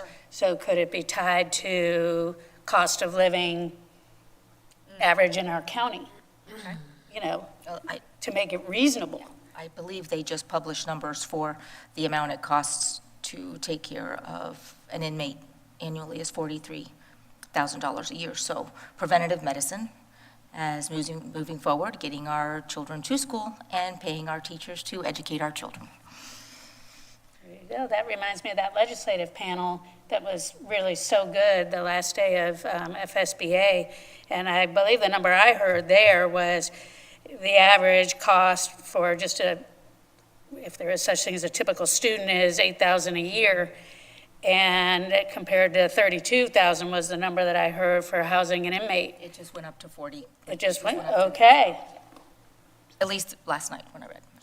Now, I realize they keep their inmates, 24/7, but we're open quite a lot too. We're offering a lot. Ask any better high school opportunity. principal. So but I do agree that tying it to something specifically, it could be as general for openers since they are using average salary for beginning teachers, maybe we want to at least move into the average range. I think they're including non-instruct now. Is that, I believe I saw a statement on that. And, in our county anyway, think about how many kids have to ride the bus to get to school and what our bus drivers are faced with on a daily basis. Our teachers need as much money as we can pay them, but I also would say that all of our employees that are so good at what they do and make such a contribution in what's becoming more and more high-risk jobs, let's face it. They don't need to be left behind either. Agreed. Okay, so I've added elevate average teacher pay to be among the average in the nation, but I'll figure out what that actually is by July 11th. Well, and maybe if Dr. Gullett and HR has any recommendations on that too, I'm open to those suggestions. And also, let's keep in mind that we'll have our 5 priorities that we put specific for our legislative delegation, but we'll have 2 different opportunities to have a voice. So we'll have obviously FSBA where we'll be collective and figure out as I go and help plan that for FSBA, but also as the incoming chair for the Central Florida School Board Coalition, I believe it's highly possible that we're going to make that coalition a lot more legislative focused, where we can say 1 million students strong in Central Florida, let's talk about what our specific priorities are. So that's going to be a goal you'll see coming in the fall, September, October, November roundtable conversations. At least that's my plan right now for us in that. So, okay, what other thoughts you got? Remember, James? One of the things that I experience in my day-to-day life as a early childhood business owner, but I know that our 40-something VPK sites across the county are also experiencing, is a continued request for deregulation for proof of child attendance. So in the breadth of attendance, when you get into the nitty-gritty of how you document and prove that a VPK child came to attend a program, the amount of paperwork that the Early Learning Coalition requires, which they do not require it on their own accord, they're only requiring it because state law, and I can find the state laws and bring them forward, but there's a couple different state laws that essentially, for the purposes of fraud, right? So making sure that people aren't saying kids showed up when they didn't show up. But if taking attendance in Skyward is an acceptable way for us to receive FTE funding for K-12 students, then my question would be why taking attendance in Skyward is not acceptable for us to receive funding for VPK students. That would be the basis of my question. Why do we have to have the long form or the short form and the parent's signature, and then we have to have, it's just so excessive. And from the purposes of the public school setting, if we've already established that our attendance via Skyward, which I believe to be solid proof to receive FTE funding, is acceptable, then why is that not also acceptable on its own basis for VPK? Because we're jumping through hoops to prove that these kiddos showed up to school. Sure, so is that something, and that would be to Dr. Gullet, is that something that our VPK teachers are also struggling with, or is that something that once it gets to the Early Learning Coalition side, then they're the ones that are requiring that of private providers as opposed to public? And I don't know the answer. Ms. Neville's, whose job it is, I think, to primarily manage that work, the staff that work in that department spend a lot of time collecting signatures from parents. They have to go out to the car line and capture a signature from the parent. The ELC at one point wanted us to do sign-in and sign-outs daily, which is essentially impossible if you're in a car line. So now we do the long form, which basically means we check the boxes for the days the kids arrived, but then have to capture a parent signature every month for the parent to essentially affidavit that their child came on the days that we're indicating. Why can't we just submit the Skyward as proof and check the boxes in the ELC portal? And that's all basically tied to state law. So the ELC doesn't have, I went and met with the ELC a while back to talk through this, and it's out of their hands. They're just implementing the state law as they exist. So Interesting. deregulating that would be a benefit to our staff's time, for sure. Okay. Totally would. It makes me wonder why. Because people lied, right? So at some point along the way, someone was claiming VPK kids showed up who didn't, and weren't having the parents sign to prove that they showed up and they were receiving VPK funding. And so then stronger restrictions were created to make sure that there was not working around the system. But of course, like most things, once you create stronger restrictions, that hurts the people who are doing it the right way, to make sure that the people who did it the wrong way are not anymore, so. As we have evolved and early education has become such a focus, it would seem like it would be a great time to evolve the law. Any idea when that law was put into place? Remember, James? Because people were, No, when? oh, no, I don't know when. No, but I can find it. The ELC sent it to me, so I'll look in my email and find the That'd be state great. law. Just out of curiosity, I'd love to know how long ago that statute was put in place. Probably when everything was privatized. Maybe. Right. I could see that being a significant, just obviously a challenge trying to determine if it's a public provider versus a private provider, if there's a difference in how that is done. Again, public school provider, as we are maintaining how we do FTE counts and all the same records and all of that, absolutely. But I also could see from a state statute standpoint of the dollars that go to private providers for EPK, they would want some kind of verification of something. Yeah. With maybe put everybody on a Skyward-ish system, something that is a little bit more monitored. And modern. And modern, sure, and modern. Yeah. Yeah, and so right now, I'm just saying from a public school perspective, if using Skyward for our FTE is acceptable K-12 and beyond, then why is that not acceptable for VPK? Yes, at least starting with the public schools, Right. but there should also be a workable, viable, up-to-date technological way to document attendance for our private providers as well. Okay, so we'll have to look into that statute, if we can find out what that statute number is, and maybe Dr. Gullett, if you can find out from your team what Yes, that looks Neville's would like. have all Yeah, that Neville's probably information. has I'm actually reviewing it as we speak. Okay, perfect. No, because it does stipulate that the Early Learning Coalition manages the enrollment of our VPK students, and so that is in statute. So we'd have to go back and take a look at what the specific recommendation would be. Okay.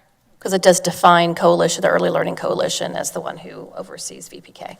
So some of the stipulations in statute may be Early Learning Coalition standards then that they are pushing to the providers that are saying you have to. As they oversee the providers, Right. yes. Right. Yep, it's, Okay, so yes, if you can get with. yes, we'll be happy to. Thank you. Thank you. Great. Anything else? Go ahead, Chair Thrower. I saw that look. I was actually a little shocked when you said that there might be the possibility of some movement on the capital millage rate, because that would have helped us with a lot of our funding issues. I understand why it was rolled back. We were really in a terrible way as a state and as a county during the Great Recession, but that's long in the rearview mirror. And I don't know, I'd love to know more of what they're thinking, because I think there's also renewed interest in getting rid of property taxes. Yes. So I'm wondering how that weighs. Yes, great question. So we, as a board, are having a meeting with Representative Chamberlain upcoming, and he is the legislator that requested the actuarial study on the property taxes. From what I gather, and I haven't heard this from him directly, that some of it is if the state has brought in X number of dollars in sales tax in the past year, and then X number of dollars in property taxes, if you raise the sales tax to whatever, does it offset some of that property tax, and then you actually are able to lower the property tax and raise the sales tax? That's part of the conversation.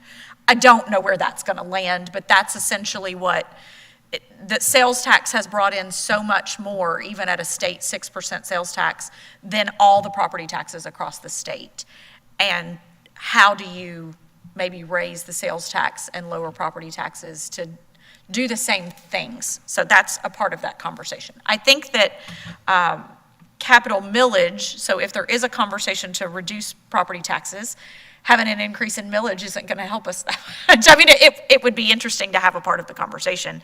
But if we wanted to include that back in our priorities, I would possibly recommend that we not say restore back to 2.0, that we would say increase capital millage to 1.75, or like make it an increase, but not all the way back to where it was, so it doesn't feel like they're raising property taxes.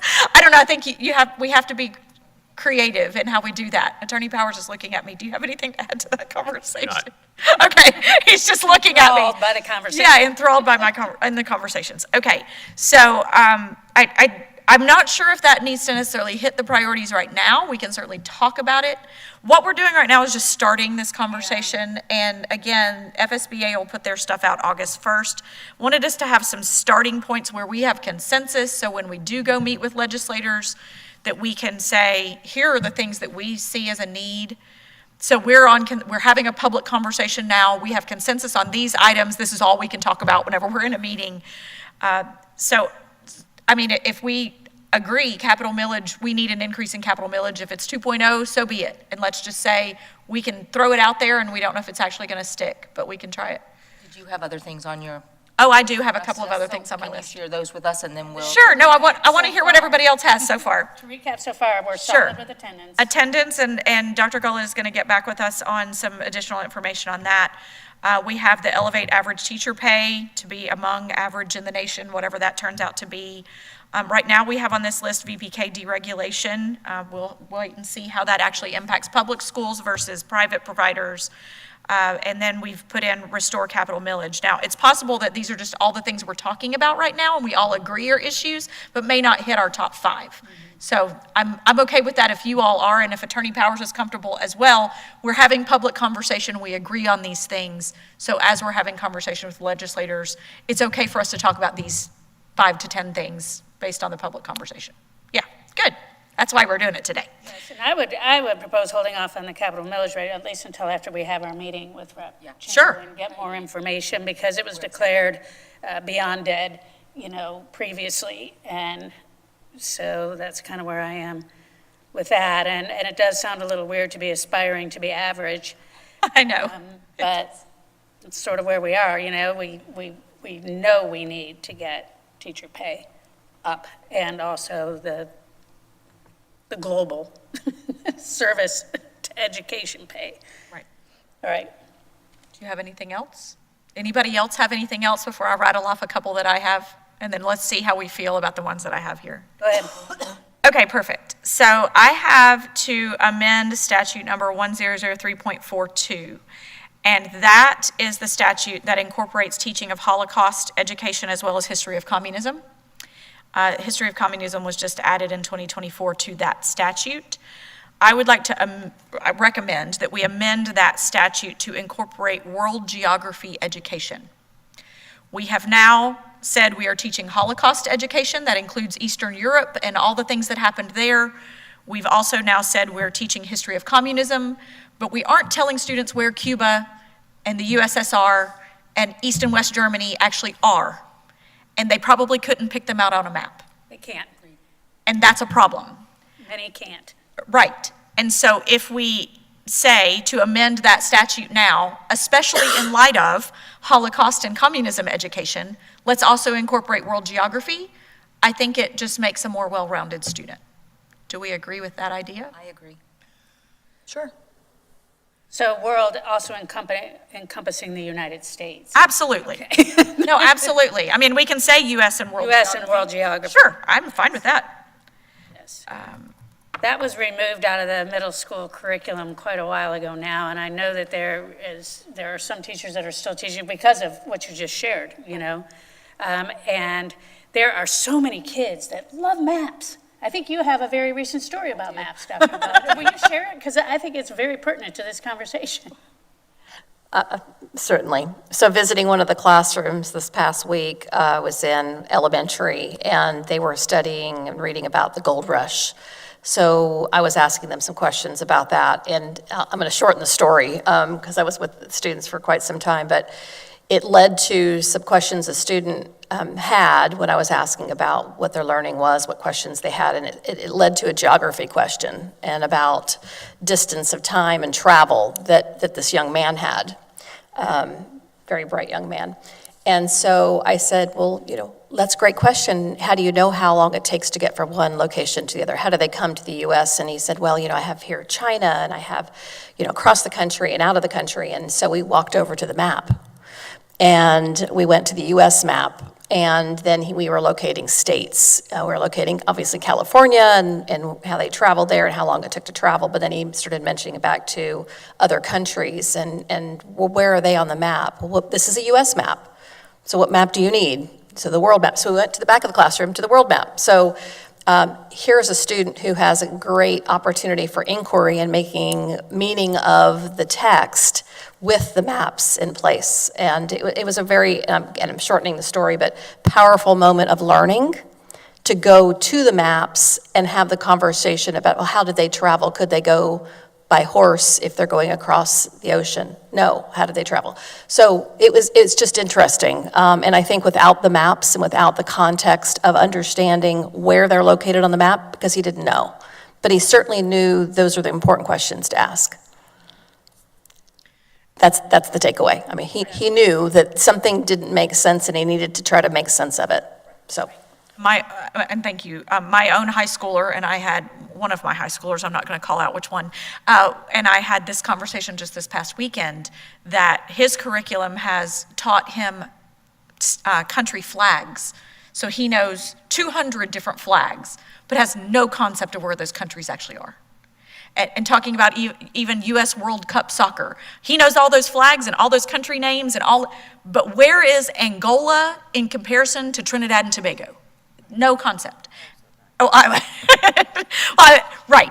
And some of it is a little more challenging. I mean, I didn't really have world geography until I was in college either. But if we are incorporating things like Holocaust and communism education without the context of geography, we're missing it entirely. If students have an idea of what Cuba did and who they are and how their government is being run, but not how close Cuba is to the Florida coast, I mean, what are we doing here? There's no relevance. There's no relevance. Right. So, Right.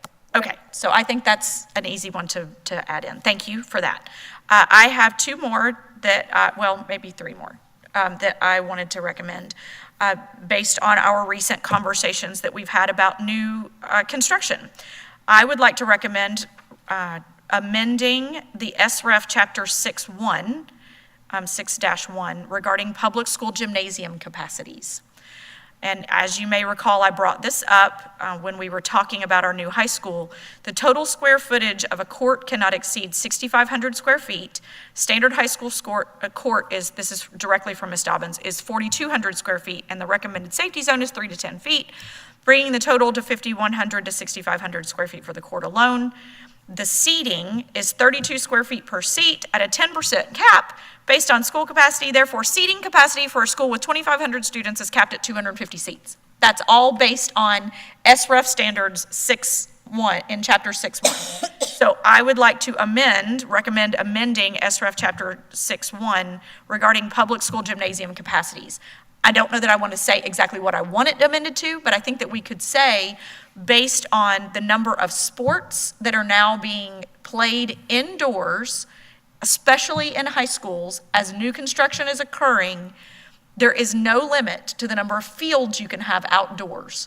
But there is a limit. You can have one gymnasium, regardless of the size of that high school, really. I mean, if you're building a high school for 5,000 students, which who is doing that right now? I don't know of anybody. Maybe there's Miami-Dade, possibly. But that's the only way that you really could get to more than one gymnasium on a high school campus. And honestly, that's just not what's best for students. Additionally, as they're continuing to have competition with charter schools and charter schools not having the same regulations that public schools do, we need to have the ability to compete.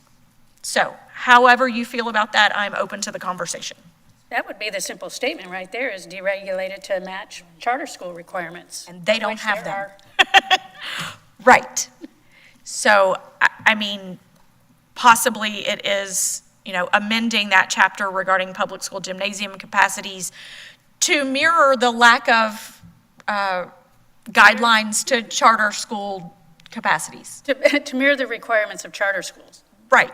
I mean, really, I just see that being a benefit in the long run. Is it costly? Certainly. I mean, I understand there's going to be a huge cost to it, but is it what's best for students in the long run? And I go back to the gymnasium in my hometown. My homeschool gymnasium can seat their entire student body. They can have 1,500 students in a gymnasium, no problem. Assemblies, pep rallies, whatever, the entire student body, graduation, yeah, right. The entire student body can fit inside their gymnasium, and that's the way they're built in Tennessee. I mean, it's different. But having this limitation was frankly shocking to me. Now that we're building a new high school, it was shocking to me that we couldn't even consider it, regardless of the cost. So, I know for a fact, and this is just a question I have, Bellevue High School can fit their entire school in the gym. We did it, pep rally, 1,600 students. 4 sections, 400 kids in each section. So what you said earlier, what are you saying the state law says the limitation is? So this was put in 2014. Okay, which is after Bellevue was built. This is the SREF standard by 2014, that a seating capacity for a school of 2,500 students has to be at 10% of the 2,500 students. Okay. So it's 250 seats is how large our gymnasium can be in the new high school. Is that a minimum or a maximum? Right, and that would be my question, is it a minimum or maximum? And granted, this came in 2014, but I also know that most of our high schools have far greater than 250 seating in bleacher seating. Forest was also, I built know that they are, after too. We haven't built a school since this was done, though. Right. even our fire code certifications indicate there's a much, much higher maximum capacity. So I don't know. So it's specifically on page 106 of the SREF standards from 2014. I'm looking at the gymnasium floor, NSF/occupant. So I'm not certain if that's the minimum or the I believe it to be the maximum, and based on what Ms. Dobbins said, for us to be considering what we can do in our new high school. So that's where this conversation started, in talking about what we can have there. And in terms of being able to get it paid for and. yes. So anything bigger than that would have to be funded another way, maybe? Sure. We need more information, I guess, clarification, before we would add that, I would think, to our list immediately. But, you know, if that's the case, then yeah, that seems like it would be a priority because it's pretty hot in Florida. It's getting hotter, arguably. Our schools are getting bigger. We have more people. It'd be great to have a gym that could hold them. I mean, I'm not against it, but I think we need some clarification. Okay. Do you have anything else, Board Member? No, I just think fully understanding what the restrictions are right now, because there is value in, I mean, being able to have a pep rally where all 1,600 students can attend. Now, I would have to ask Ms. Guest if the 1,850 can still fit in there or not. It's probably a little tighter than it was when I was there a few years ago at 1,600, but there's benefit to that. And like at North Marion, as an example, because that school is so old, they don't have the privilege of doing that there because their gymnasium is not large enough. And so I certainly appreciate the sentiment of trying to make sure that we are building them to meet the operational needs of the school best. So I just want to understand what the limitations are and then what we're looking for it to be, I guess. Certainly. So I'm not against the idea. I just want to understand it better. Okay, sure. You can advocate accordingly. There you go. So Dr. Gullett, maybe that's another one that the team can help us get a little more clarification on and what our recommendation would be. Again, as we consider the differences in a public school versus charter school having no, and honestly competing at that level for students, and we are going to have even more competition for students, specifically our Marion Oaks High School with a new charter school just down the road. So I think that the more we can open up opportunities would just help us. And if I may, we'll be happy to look into that. I'm doing some research as well. I'll bring that to the team. I'll bring it back. I would say the pin in this is the deregulation as a whole, right? And to mirror that with charter schools. So whatever they get to do, we should get to do. So I think we've had that conversation before, and I just think that's an important summary to that. If they get to have that and they have those allowances, we should as well. And they have already just this past year deregulated, or at least put a hold on the student station per student station, but that's about all they've done on this SREF, like hold harmless. And so let's take it further. It's not just that. Let's talk more about actually additional facilities within the school, not just the per student station. I completely concur with what you said. But if the team can come back with specific recommendations, I think that will be helpful. Okay, I have one more, really. And then I do want to ask, I'll ask two questions real quick, and then I'll tell you what my other one is. One of them that we know is going to continue to be a hot topic is the CTE opportunities and if there are barriers to hiring or ways to incentivize. So that's kind of a question for the team, or if there's things that we know that might be coming down the pike. I think that's going to continue to be a hot button topic in Tallahassee. I also want to ask the team if there is an appropriation request or if we want to stick with what we already asked for last year with that additional classroom wing at Marion Technical College, or if there's something else. So that will be for you guys to determine and bring back to us in early July. But the final thing that I have is also something that I guess I brought up recently that I had not realized, and it's specifically tied to gifted students. So let's talk about IEPs. So individual educational plans, IEPs, for our exceptional students that have IEPs, and those are the students that are ASD, IND, all the different acronyms. IEPs are funded. They receive therapies. There's different levels, all of that is built into an IEP. Around the matrix. Around the matrix, absolutely. For a student with identified needs that are classified as gifted, they have what's called an educational plan. It's not an IEP, it's an EP.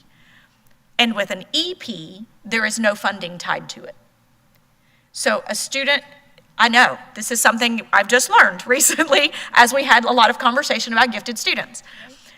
So my request would be to start funding identified needs for students with educational plans. I like that. In addition to the IEP. Like, obviously, we're already doing IEPs. There's a whole matrix. It's like, you're this number, that you're whatever.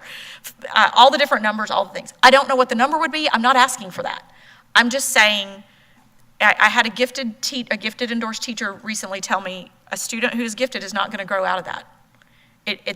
very similar to a student with an IEP that has whatever exceptionality that is. They're not going to grow out of it. They're going to have therapies. They're going to have, ways to adapt to whatever that might be. And a gifted student also needs potentially some additional supports that currently come with no funding. And so I'm open to your thoughts on that. A clarifying question. A student who is gifted and has other exceptionalities that would require additional supports would have a IEP. If they have an EP. So if they needed language, speech, if they needed OT, PT, those kinds of things would come in as a IEP. So when you're speaking about the exceptional services that a gifted student would receive, what is an example of the services you're talking about that would not be covered by an IEP? Sure. So a student that isn't on an IEP but is only on an EP. Mm-hmm. Traditionally, and the way I've seen it done, is the district tends to, and it's not just our district, it's lots of districts, says put them in an accelerated program, in an IB and ACE and whatever, and here you go. And you get an EP meeting once a year, and they try to make sure that their exceptionality is catered to based on whatever the acceleration is. But sometimes students who are in that gifted mindset need to learn different organizational skills or how to adapt to their giftedness, how to understand that they may be processing things differently, and their teachers subsequently may need to know that gifted students are processing things differently, or they're going to do this differently. That's not like a behavior manifestation necessarily like an IEP would be. They might not be on the ASD spectrum. They may just legitimately have a giftedness. And currently, there is nothing associated with that. So if we need gifted endorsed teachers, we've just launched a universal gifted screener. So we may be identifying additional students that are gifted that may not have a need for an IEP, but still have a need for an EP.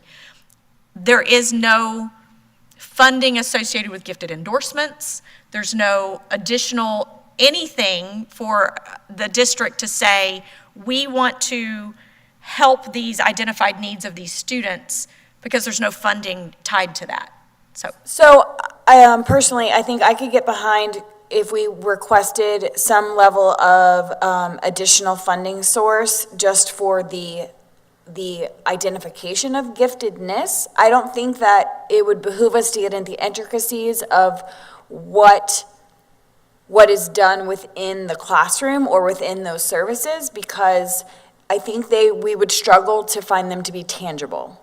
A lot of them are application-based. They're things that the teachers are doing within the classroom space. They're not an OT service or a PT service or a speech and language service.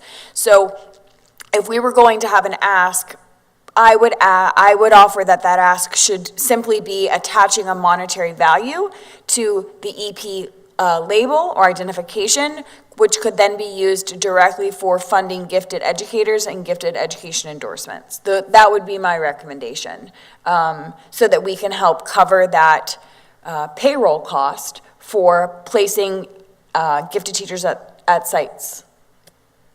So that would be my thought. I believe, and Dr. James, I believe that's my exact ask. Okay. It's just to say, we have students with identified needs, or they wouldn't have EPs in the first place. So we definitely have identified students. Now what? And any other educational plan of sorts comes with something. We have to have reading endorsed teachers for those students that are struggling in reading. There's all kinds of assistance on that side of things. If there's a remediation, Well, I just don't want to talk ourselves into, so like there isn't additional, and maybe Ms. Bostonellis could share, but a student who is in a deficit for reading, we're not getting extra money for unless they're captured in an IEP. We're not getting extra reading endorsement money. I just don't want us to talk ourselves into like a scenario where we're trying to say this is unique, but actually they're not funding anything. Do you know what I mean? Because I don't actually think they're giving us money for anything exceptional other than an IEP and then FTE. And so we're not getting reading endorsement money. We're not getting money for, now as a district, we prioritize potentially reimbursing or offering courses within house and all of those kinds of ways. But I just want to make sure that we stay super focused, hyper-focused on what you're asking so that we don't deviate and then all of a sudden they're like, well, we don't fund this either and we don't fund this. So no, you don't need that funding because we don't fund any of it, is kind of my thought. So staying super focused on it's an exceptional student plan, and so because they have a exceptionality, we need to fund the exceptionality. Interesting conversation, because I think about kids that are identified with a specific learning disability that could also be gifted, that have need for accommodations, and those accommodations require extra time, extra money. Someone could certainly be dyslexic and be incredibly gifted, but yet they're identified, a lot of times misidentified, as being intellectually disabled. So it's an interesting conversation that we're having. My focus would continue to be on the individual student. And as an example, it's really probably not in the best interest of a student that is in second or third grade to need to be transported to the college to take a math course that is going to meet their needs. And that's exactly what happened to my cousin when he was little. So, yeah, there's a lot to this. I also really support the fact that the needs of our gifted students, we've done our best to meet them, but there's definitely more that we can be doing. So I really look forward to having more conversation around this. I think about how fast this world is accelerating in terms of, just the whole AI realm and how kids are thinking and what they're being exposed to at younger and younger ages. And some of that can really be positive, those are our future innovators. So we do want to make sure that we have programming for them that will do a really good job of meeting their needs and hopefully not have to be shipped off campus, even to another school necessarily, although we do that with kids with IEPs all the time. If they really are in need of specialized instruction, they take a bus somewhere else. It's not their own school. So, yeah, lots of food for thought there. That didn't actually result in any specific suggestion, but. Right, when I was saying it, I know Ms. Conrad, I could see you saying, oh, I didn't know that. So did you have any, I know that you've had students in the past that I'm certain were identified as gifted. It's been great conversation. I did learn something new this morning for sure. And I'm just reflecting on my experience in that, gifted students do have, even in their daily attendance to school, have different and unique needs. And so I was just very surprised that there wasn't, I guess I assumed that there was funding for that. And in my experience, there's so much extension from the traditional curriculum and the standards and skills that are required to be taught. I was just surprised that there was not, funding attached to those requirements. So, but I guess I really shouldn't have been. Yes, I did know that. Because our teachers do a great job. They do. And you go in and you see all of these great things that are happening and assume that there was funding to go with the cameras or the rockets or the, whatever's going on that day to go with the lesson. And so I do think it's very valuable conversation, and I look forward to hearing what our next steps are. And this may be a real opportunity too when we have our meeting with our legislators. This is a topic that they may or may not have deep familiarity with. So I think to at least start that conversation and where it could take us is worthy. I know we're trying to stick to 3 to 5 things, but that doesn't mean we can't discuss anything. Well, and Board Member Campbell, also too, I like your comment, Chair Thrower, that also just bringing awareness. If a part of the board was unaware, at least making, raising the awareness so that that's understood. So thank you for that. Okay, well, that wraps up all the things that I had. I did want to also make you aware, I sent her a text message yesterday congratulating her, but Representative Yvonne Hayes Henson was reelected because she was unopposed. So she is one of our representatives still. The other 4 that we will have from a state representative standpoint still have opposition and will be heading into primaries and the general election depending on who they have and what that looks like. And then State Senate also has opposition. So, but we do have guaranteed that Representative Yvonne Hayes Henson will be our representative for the northwestern part of the county. So I think there are several things that are here on this list. I would also even say, I know most of these are saying, Dr. Gullett, come back and tell us things. If there are recommendations specific out of gifted, that there's something beyond what I have written here, that's just fund identified needs for students with written educational plans. I mean, I don't know if, I would title that gifted education, but I don't know if there would be a specific recommendation as to what we would ask. I think, again, the more specific we can get, the better. But I don't know what that would actually be. Is it a dollar amount per student? Is it a percentage of something? Is it a identified curriculum needed? Or what is it that we fund one gifted endorsed educator per X number of students? I have no idea what the ask is. So if there is a specific ask that would be helpful, I think that would also help Ms. Boston Ellis in knowing, okay, well, we have 200 gifted students and the state law now says we can, fund a gifted endorsed teacher per however many, and then they provide that funding, so be it. Especially since we're asking them for a specific average teacher. When we find out what that number is, then that would be the exact number that they would fund per whatever, if that's the direction we go. So, okay, I think that's all I had. Chair, thank you. Thank you. And are you considering forwarding that to Dr. Gullett? Sure, I know she took a lot of notes, but I can forward you specifically what I have written here, and I have just asterisks beside the things we discussed, and we can go from there. Okay, great. And then we'll be talking about this again July 11th? I believe so, yes. If we have time on the July 11th agenda, I think that would be helpful. And I believe our meeting, I know it's on our calendar with Rep. Chamberlain. Is it after that? I think it is. 17th. 17th, thank you. Okay, great. So we might be able to actually nail down some of our specific, thank you, Ms. Martinez. I knew I told you to send it to us and it was on here somewhere. So maybe we really will be able to nail down our specific priorities by the 11th, but we certainly can have subsequent things. Here are things we want to talk about, right. And then here are things we actually are having as our priorities. Right, because he'll have some things that he wants to talk about and ask us about. Absolutely. I'm sure, and I'm looking at Kevin thinking about eventually we're going to, sooner than later, it sounds like we're going to want those palm cards that they all seem to appreciate. The little handouts.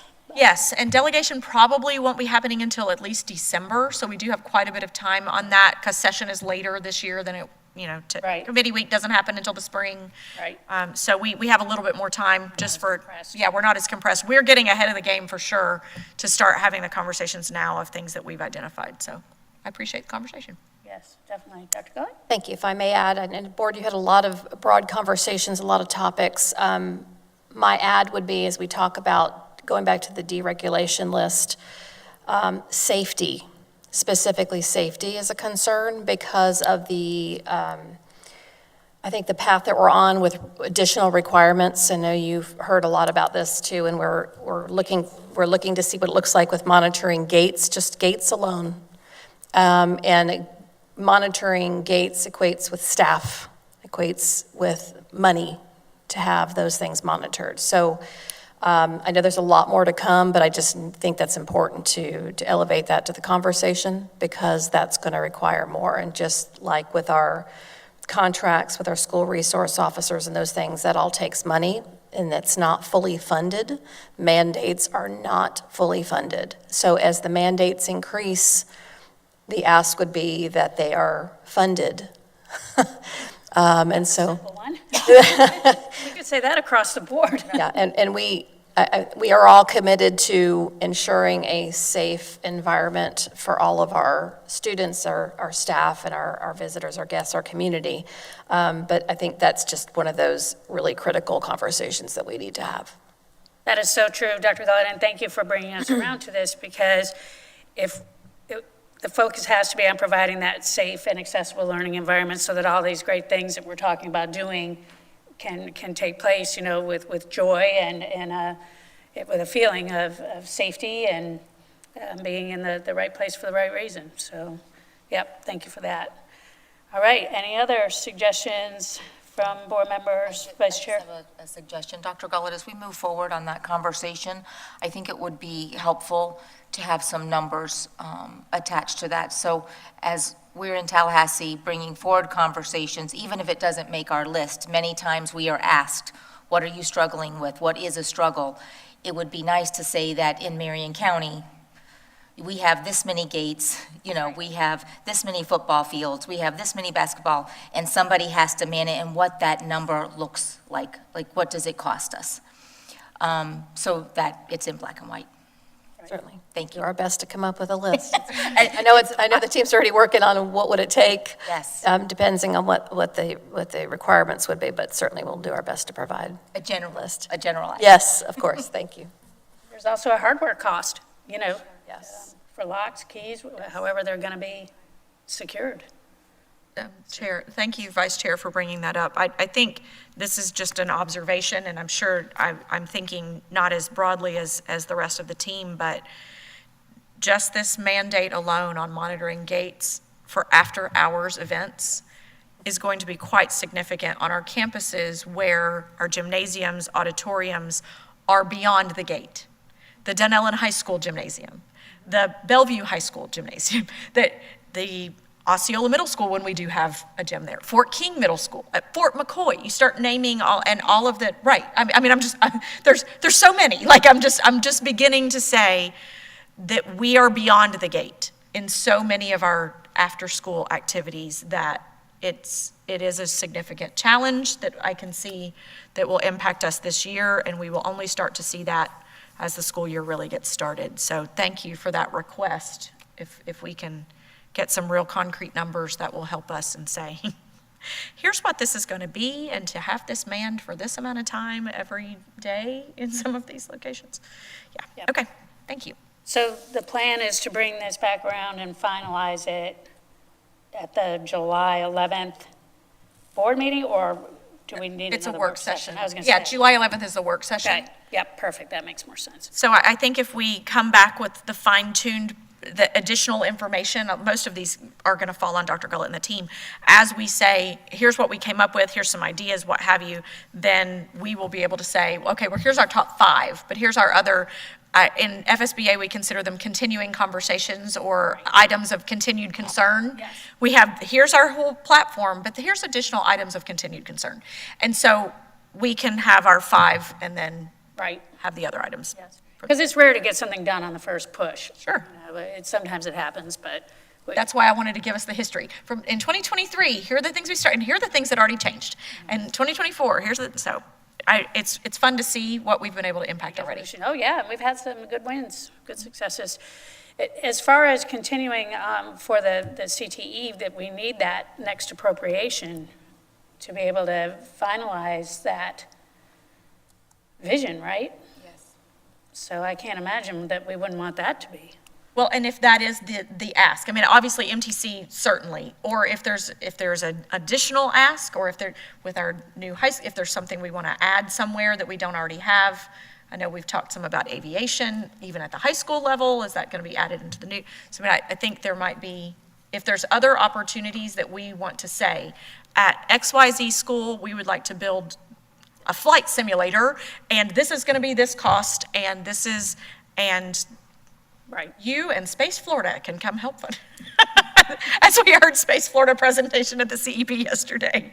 But regardless, if there is something else in addition to the MTC ask, grateful that on our upcoming board meeting, we are going to be approving, hopefully, it's on the agenda to approve the construction of that new facility that we had the appropriation request that we received.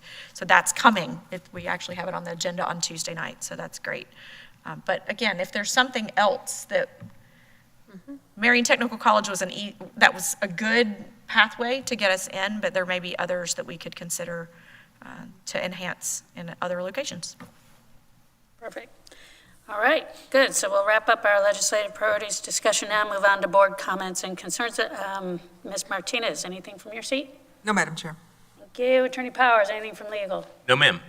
All right, thank you. Dr. Gullett? Nothing additional, thank you. Thank you. Board Member James? Nothing additional. Thank you. Vice Chair Conrad? Just going to break the record here, but just two quick things. I wanted to say we had a great graduation for MTC.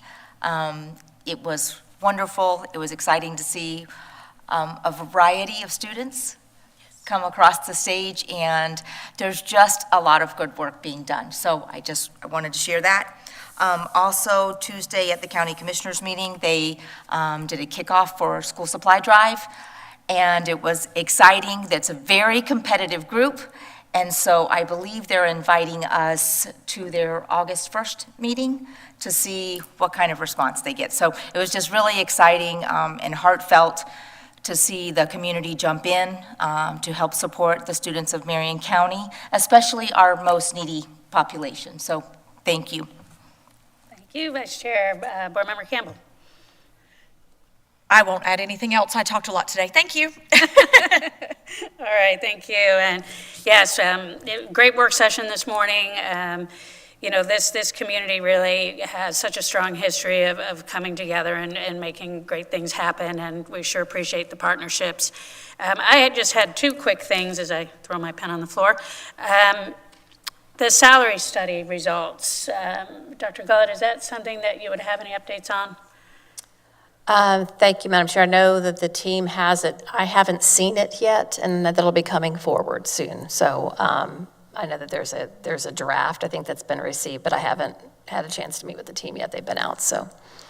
Okay, will that be presented at a future work session? That should be, yes. Okay. I think we already have it. I think we already have a draft date for that coming up soon. But we'll let the board know. Okay, Yes, great. absolutely. It'd be But great. it will be coming forward, yes. Okay, good, and it'll be good to have a hard date for that. I've been getting some questions about that recently, so I just wanted to ask. And then also, you and I had some pretty deep conversation the other day about hybrid work and where we might be going with that in the future. And it was great conversation because my understanding, and at least in some realms, that it was more about having the infrastructure from that wasn't on campus, or that is on campus but not at wherever someone was working, to not have a delay in the workflow. And so I'm looking forward to problem solving those infrastructure and systems needs, so that the dedicated employees that really have been dependable and done a great job, probably overworking at home just like they do, you know, at their office site, have the flexibility to be able to do that again. It is a wonderful recruiting and retention tool that I would like to see brought back in some form. And being in the district for a long time, I also know, and I've heard this before, people are like, well, you know, I'm not making enough money in this position, or I don't have the flexibility in this position.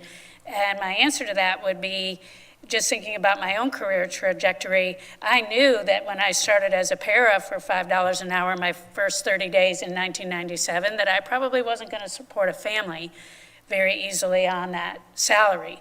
And that really is one of the many benefits of working for Marion County Public Schools, is that there is opportunity for advancement. So I'm also very grateful that we are doing everything that we're doing to help support the educational needs for someone that's working to advance themselves. Because it is a reality that just because you are where you are now doesn't mean that's where you need to necessarily stay. And it's also really important to me personally to, try to track as best we can with private industry, because they are our competitors. And my own husband has worked from home completely remotely for over 20 years and has done just fine and, has had the ability to do that. And so I would just like to have staff think again and maybe identify positions that we could reestablish hybrid work even sooner, because they have those systems in place.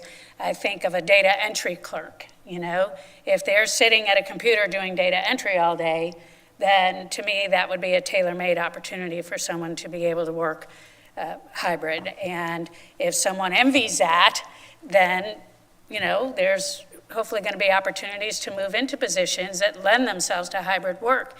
And, bus drivers, I'm sorry, if we could come up with a way for you to, I don't know, like the Jetsons or something, I don't know, maybe some kid will invent a way to make that happen. But there are just some jobs that truly don't lend themselves to being able to do this model, and some that truly do. And it's about time we just accepted that, I think. Just my thoughts, based also from a lot of the feedback I've been getting from different employees. So once again, I am grateful for the willingness, to innovate and to pilot things, and then to bring them back around in a new and improved form that makes sense to everybody and accommodates people as best that we can in a very, very competitive work environment.